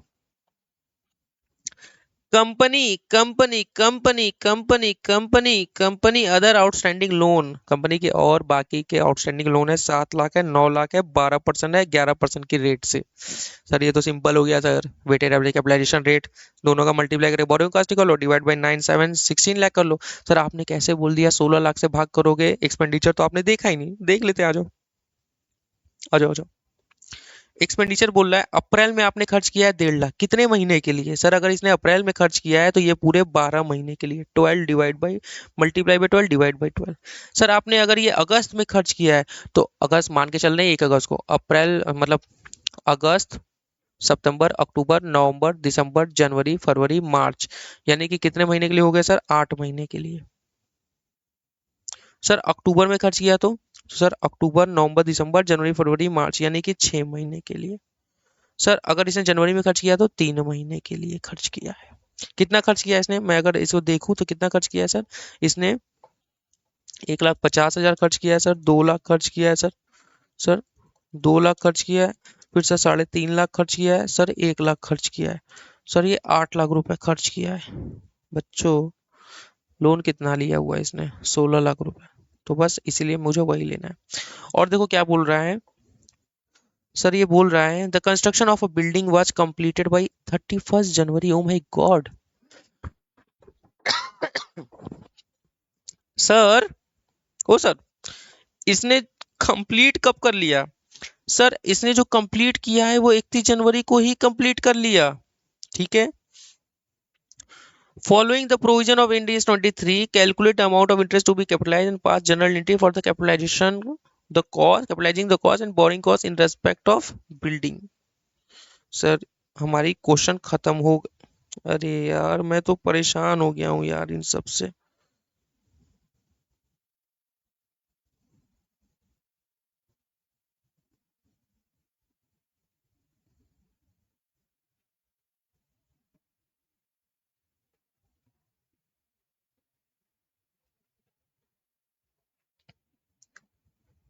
तो देखो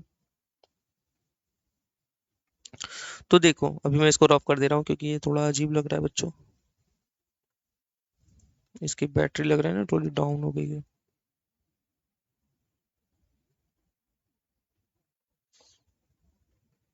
तो देखो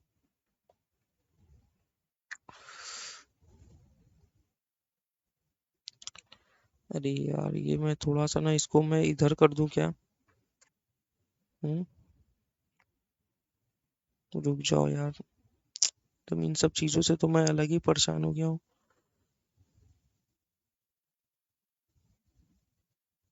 ऊपर का भी सेटिंग बिगड़ गई है नीचे की भी सेटिंग बिगड़ गई है।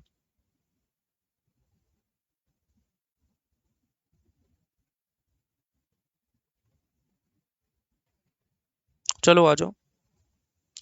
मैं आपको करा इसको मैं हटा के इधर कर देता हूँ, ठीक है। आप लोग परेशान मत होना।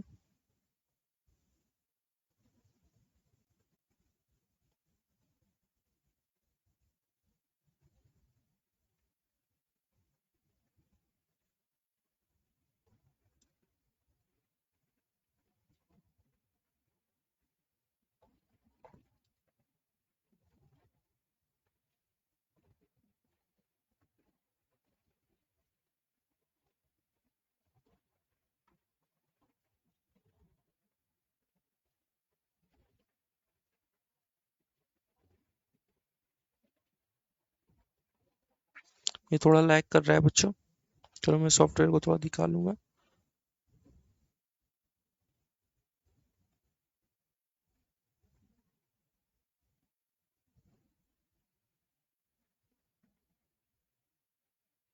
चलो आ जाओ अपना क्वेश्चन देख लेते हैं। तो देखो सबसे पहले आपको क्या निकालना है। सर सबसे पहले अपने को निकालना है सर। सबसे पहले अपने को निकालना है sir weighted average capitalisation rate. आ जाओ।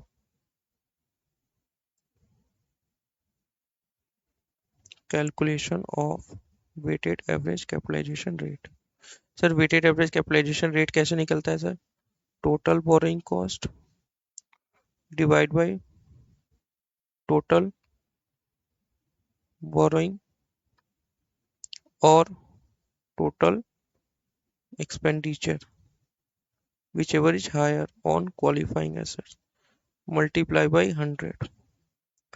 सर टोटल बोरिंग कॉस्ट कितना आ जाएगा सर। 7 12% से 9 लाख 11% से।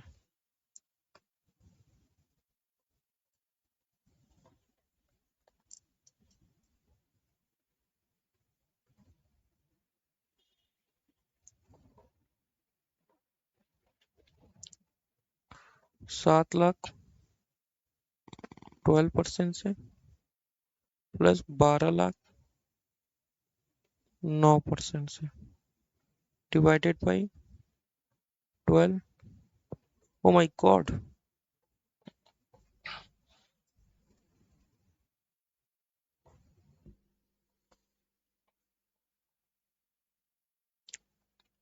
अभी ये खत्म हो जाएगा 12 + 7 मल्टीप्लाई बाई 100। सर 12 और 7 ही था ना। सर 7 12 9 9 लाख था 11%।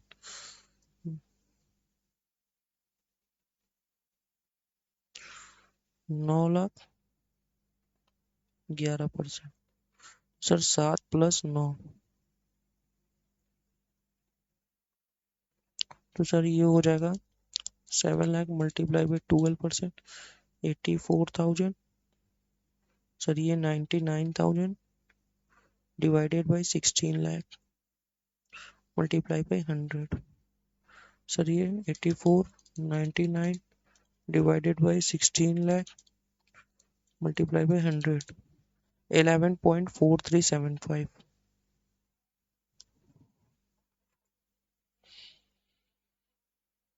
सर ये आपका आ गया वेटेड एवरेज कैपिटलाइजेशन रेट। अब आप क्या करोगे सर?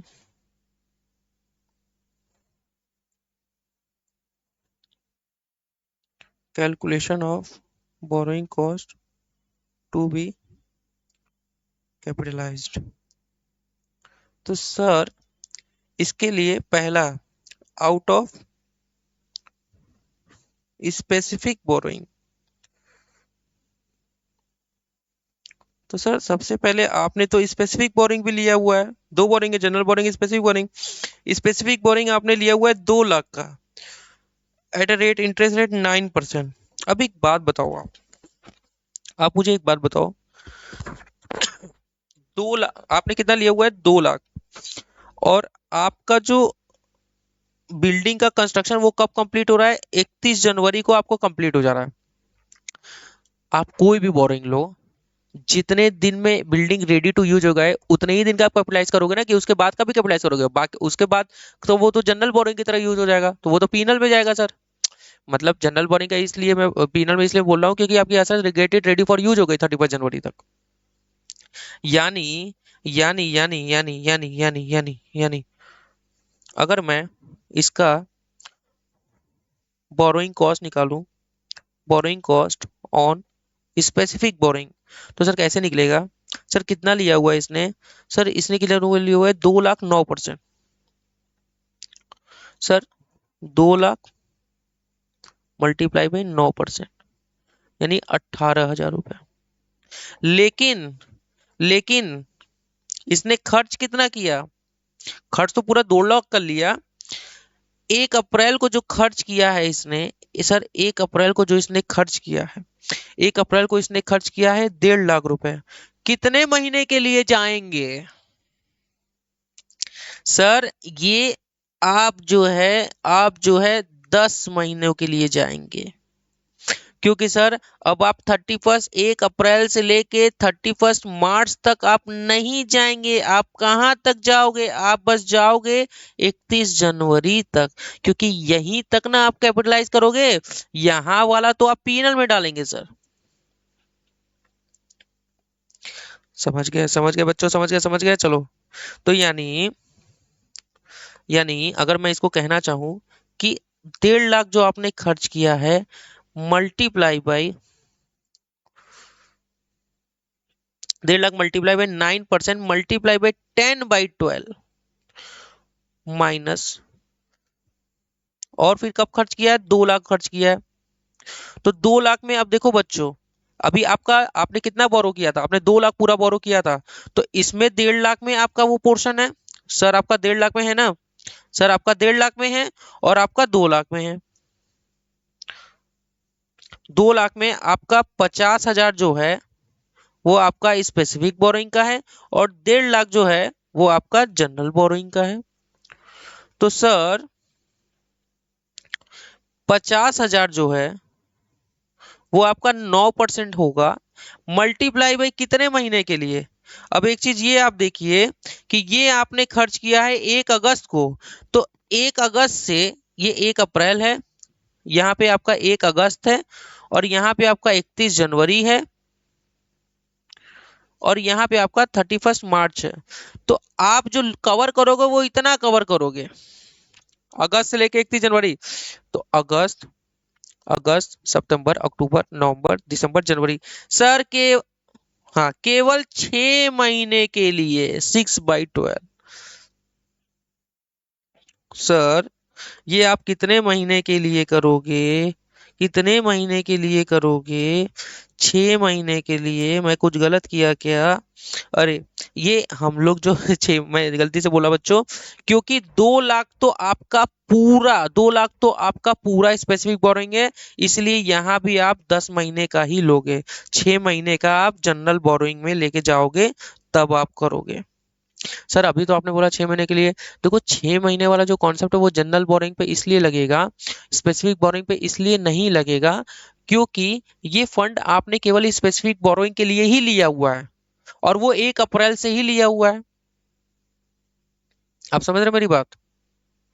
तो जब assets get it ready to use हो गई, तो उस दिन तक का आप बस कैपिटलाइज करोगे, यानी 50,000 का 9%, यानी ये कितना हो गया, पहले मैं इसको बता दे रहा हूँ आपको। देखो ये 1.5 लाख का आप 9% कर लो,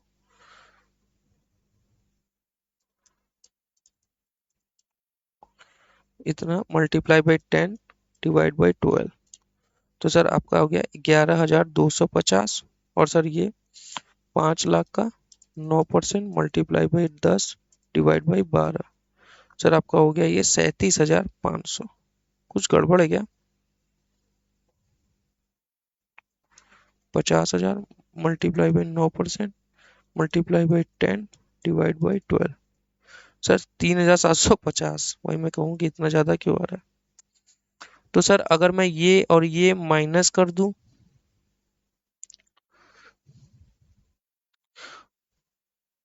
तो आपका जो आएगा वो आएगा, यानी 18,000 माइनस 11,250 माइनस 3,750,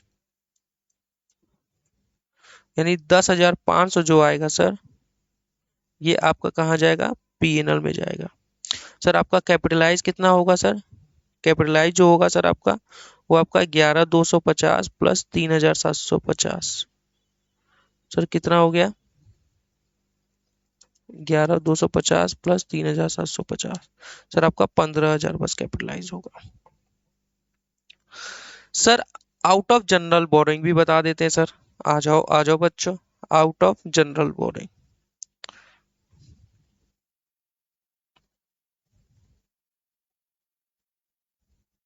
सर अगर जनरल बोरिंग देखना है वो भी कर लेते हैं सर। यहाँ आप सीधा सा लिखो date borrowing period,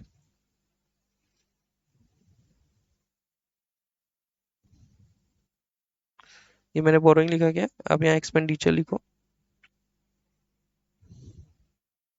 expenditure period और वेटेड एवरेज एक्सपेंडिचर।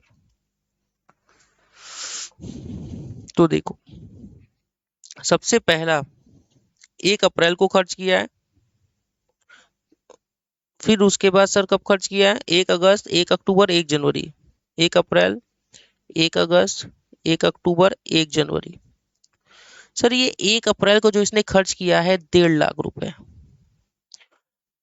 ये आपका कुछ कवर नहीं होगा, क्योंकि ये कहाँ से हो गया है? ये आपका ये आपका हो गया है स्पेसिफिक बोरोइंग से हो गया है, तो इसलिए यहाँ कुछ नहीं आएगा। सर यहाँ केवल, यहाँ कितना खर्च किया सर इसने? यहाँ खर्च किया इसने 2 लाख रुपए, तो यहाँ कितना कवर होगा सर? यहाँ पे 1.5 लाख कवर होगा, क्योंकि सर 50,000 हमारा स्पेसिफिक बोरिंग से कवर हो गया है। तो बाकी का मतलब अगर मैं इसको पूरा लिखूं यहाँ पे, मगर मैं इसमें पूरा लिख दूं सर, पूरा लिख दूं 2 लाख, तो इसका जो है 1.5 लाख बस जनरल बोरोइंग के पर्पस के लिए आएगा। और वो भी कितने महीने के लिए? इसने अगस्त में खर्चा किया है सर, कहाँ गया सर? सर कहाँ गया सर? सर कहाँ गया सर? सर अगस्त में खर्चा किया है। अगस्त से लेके 31 जनवरी तक आपके कितने महीने हो रहे थे सर? 6 महीने हो रहे थे सर। तो यानी जो है ये जो है 6 महीने का कंसीडर होगा सर। फिर उसके बाद 1 अक्टूबर को कितना खर्च किया है सर? 1 अक्टूबर को इसने खर्च किया है सर 3.5 लाख और 1 लाख, मतलब अगले डेट को। यहाँ सर 3,50,000 और यहाँ खर्च किया है सर 1 लाख रुपए। सर 3,50,000 ये कितने महीने के लिए हो गए? अक्टूबर से लेके आपको 31 जनवरी तक, अक्टूबर, नवंबर, दिसंबर, जनवरी, 4 महीने के लिए सर। सर 1 जनवरी से लेके 31 जनवरी, सर 1 महीने के लिए सर। तो sir 1,50,000 multiply by 6/12, sir 3,50,000 multiply by 4/12, sir 1 lakh multiply by 1/12, sir ये कितना हो गया, ये कितना हो गया? सर 1,50,000 वाला मैं बता दूं, 75,000 आएगा सर। सर 3,50,000 मैं बता दूं, मत बताओ, डिवाइड कर लो। सर 1,16,666। सर 1,00,000 भागे 12 मैं कर दूं ना यार। 8,334। सर मैं टोटल एक्सपेंडिचर जान सकता हूँ? 8,334, 11,667। नहीं, 1,16,667 प्लस 75,000। तो सर ये कितना हो गया सर? 2 लाख हो गया सर। सर कैपिटलाइजेशन रेट कितना है sir? Weighted average capitalisation rate sir हमारा कितना आया है sir? 11.4375। 11.4375%। Sir borrowing cost capitalize कितना होगा sir? 2 lakh multiply by 11.4375%। Sir 22,875 sir capitalized होगा सर। आज वो देख लेते हैं। 22,875। अच्छा, इसमें अगर मैं पुराना वाला जोड़ दूं, 15,000। 37,875, हाँ सही है सर। 22,875 ये borrowing cost to be capitalised. Total borrowing cost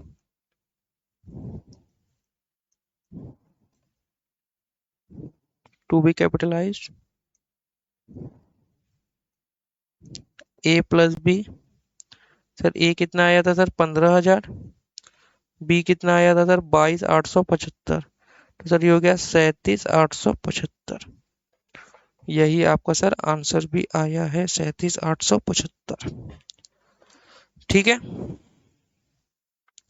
देखो अगर आपको कंफ्यूजन हो रहा है सर, यहाँ पे आपने बोल के मुझे कंफ्यूज कर दिया कि सर आप यहाँ पहले आप 6 महीना देख रहे थे, फिर आप 10 महीने देख रहे, देखो वो 6 महीना मैं जनरल बोरिंग के लिए देख रहा था। ठीक है, और ये आपका स्पेसिफिक बोरिंग है, मतलब आपने उसी के डायरेक्ट रिलेशनशिप है। तो आपने जब से लिया है और जब तक असेट्स रेडी टू यूज हो जाए, तब तक का पूरा आपको बोरोइंग कॉस्ट कैपिटलाइज करेंगे।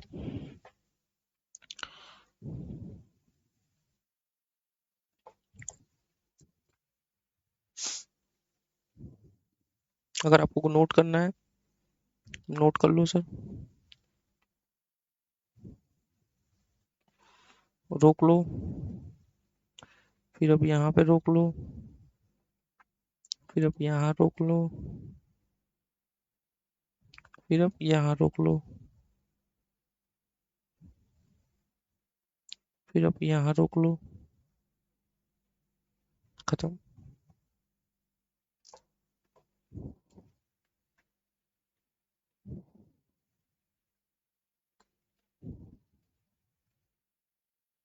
अब आ जाओ, अगला क्वेश्चन करते हैं।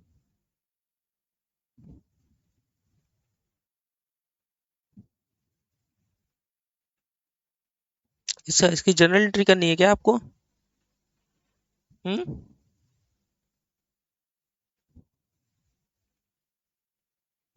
अरे जनरल एंट्री तो सिंपल है यार, बस आपको इंटरेस्ट जितना कैपिटलाइज करना है। देखो सबसे पहले क्वालिफाइंग एसेट्स डेबिट, हाँ, टू बोरोइंग कॉस्ट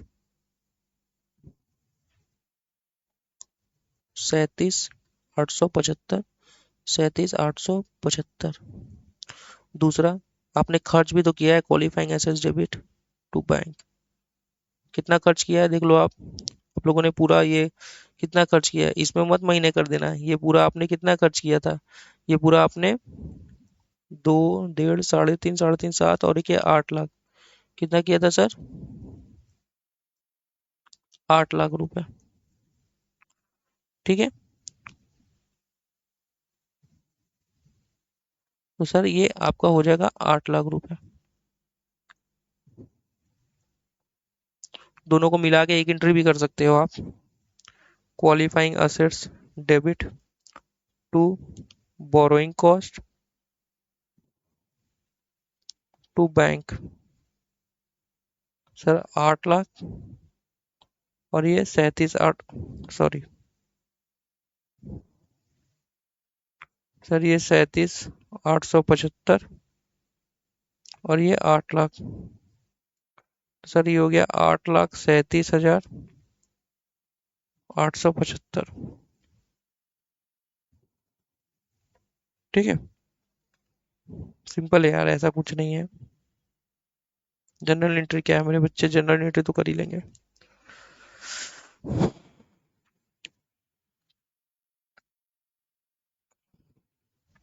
अच्छा, इस लेजर को आप पीनल में नहीं ले जाओगे? इस लेजर को आप क्या करोगे? Borrowing cost debit to loan, loan का बैलेंस तो बढ़ ही जाएगा ना, ऐसे हो जाता है। कोई भी लेजर खोलो, उसको ये जरूर सोचा करो कि आप उसको बंद कैसे करोगे। ठीक है, और कौन सा क्वेश्चन कराऊं मैं?